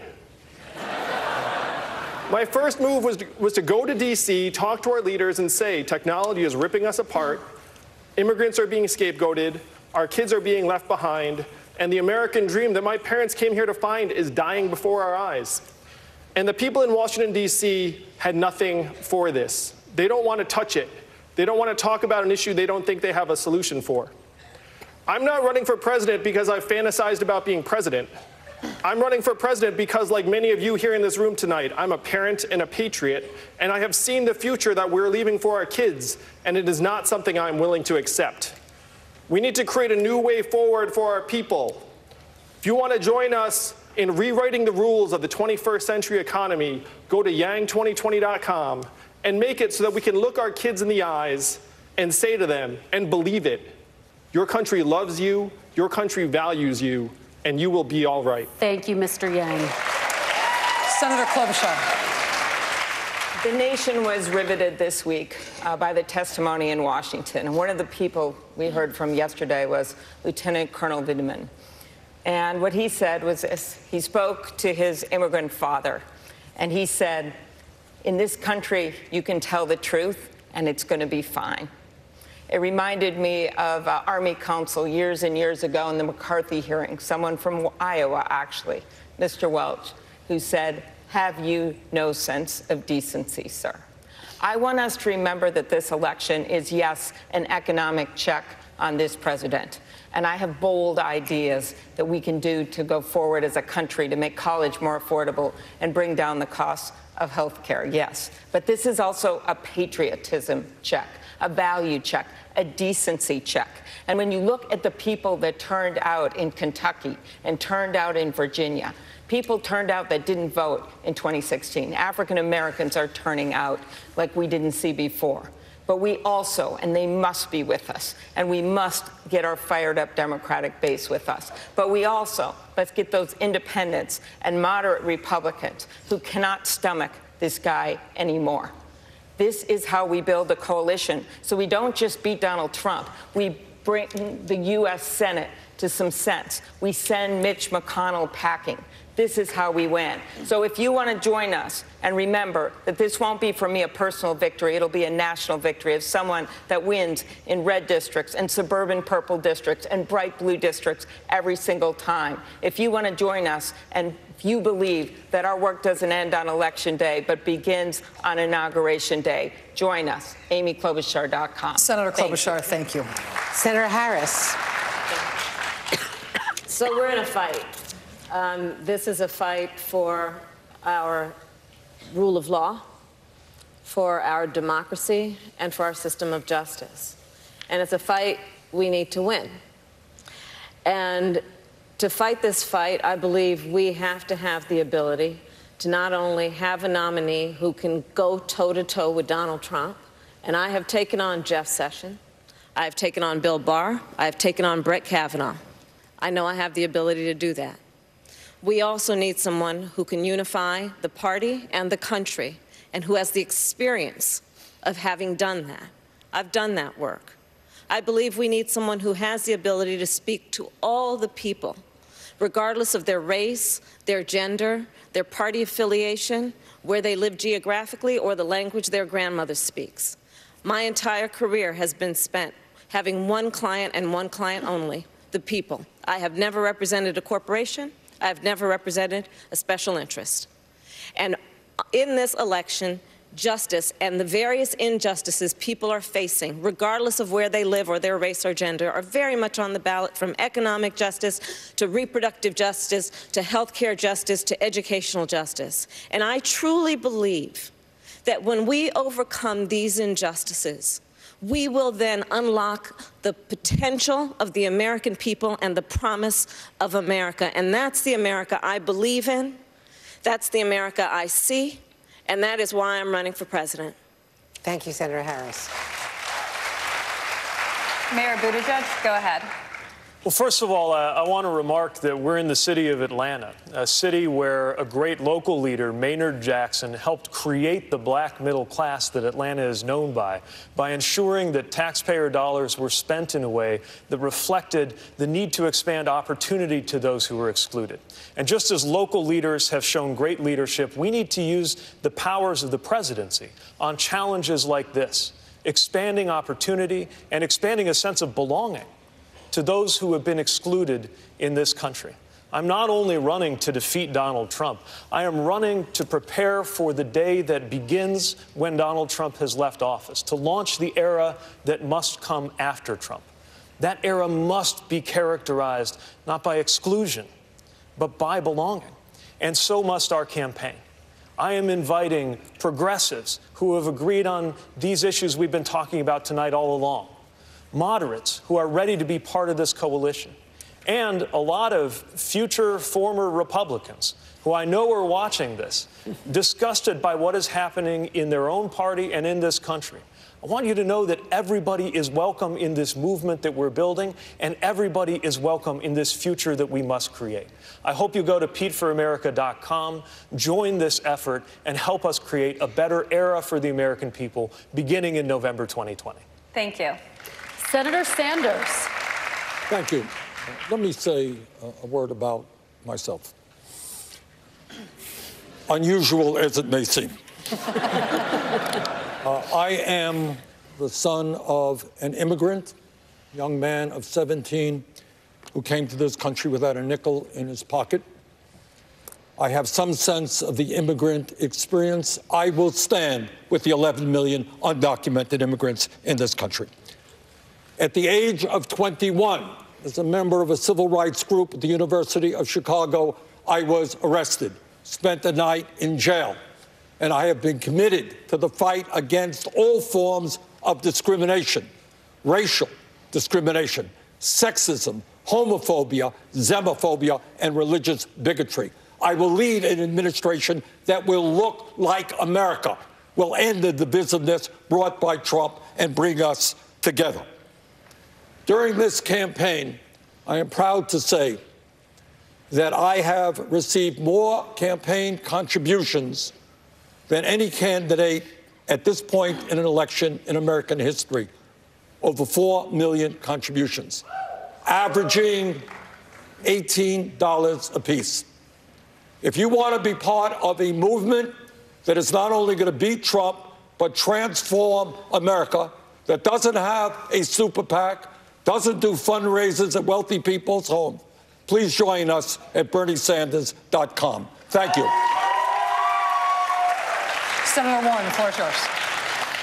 So, thank you. You know, I listened to this debate tonight, and I hear a lot of really good ideas. But I take a look at the issues we've talked about. We've talked about climate change. We've talked about defense spending. We've talked about private health insurance. We should have talked about gun violence. What do these issues have in common? Well, first, they touch people all over this country in their everyday lives. And what is the second thing they have in common? We know what we need to do. We have a lot of good ideas for how to fix it, and the majority of Americans are with us on it. And yet, we don't make change. Why not? Because of corruption. Because we have a government that works better for big drug companies than it does for people trying to fill a prescription. It works better for a giant defense industry than it does for everyone who worries about the money that goes into arms instead of into our public schools. We have a government that works for those at the top and not for anyone else. I have the biggest anti-corruption plan since Watergate. It involves ending lobbying as we know it, blocking the revolving door between industry and Washington, making everyone who runs for federal office put their tax returns online. We have to have the courage not to make just individual changes, not to fight for little pieces. We want to make real progress on climate. Then we have to start by attacking the corruption that gives the oil industry and other fossil fuel industries a stranglehold over this country. I am so grateful to be here, and I am grateful to an America that gave the daughter of a janitor a chance to become a public school teacher, a chance to become a college professor, a chance to become a United States Senator, and a chance to become a candidate for President of the United States. Thank you. Vice President Biden, your closing statement. I assume when we're talking about the corruption of the federal government, we weren't talking about Barack Obama and his spotless administration. He made so much progress.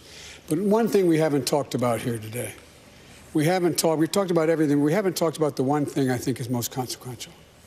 You know, the American people have an enormous opportunity. There's incredible. I've never been more optimistic about our prospects in my entire career, and I got elected as a 29-year-old kid to the United States Senate. Folks, we are in a position where we're the wealthiest nation in the world. Our workers are more productive than workers around the world, 3 times as productive as workers in Asia. We have more great research universities that the people own than all the rest of the world combined. We're in a position where we've led not by the example of our power, but by the power of our example. I'm so tired of everybody walking around like, woe is me, what are we going to do? Let's remember, this is the United States of America. There has never, ever, ever been a time when we've set our mind to do something, we've been unable to do it. Never, never, never. So it's time to remember who we are. Get up. Let's take back this country and lead the world again. It's within our power to do it. Get up and take it back. Vice President Biden, thank you. And let me take this opportunity to thank all of the candidates for a spirited and excellent debate.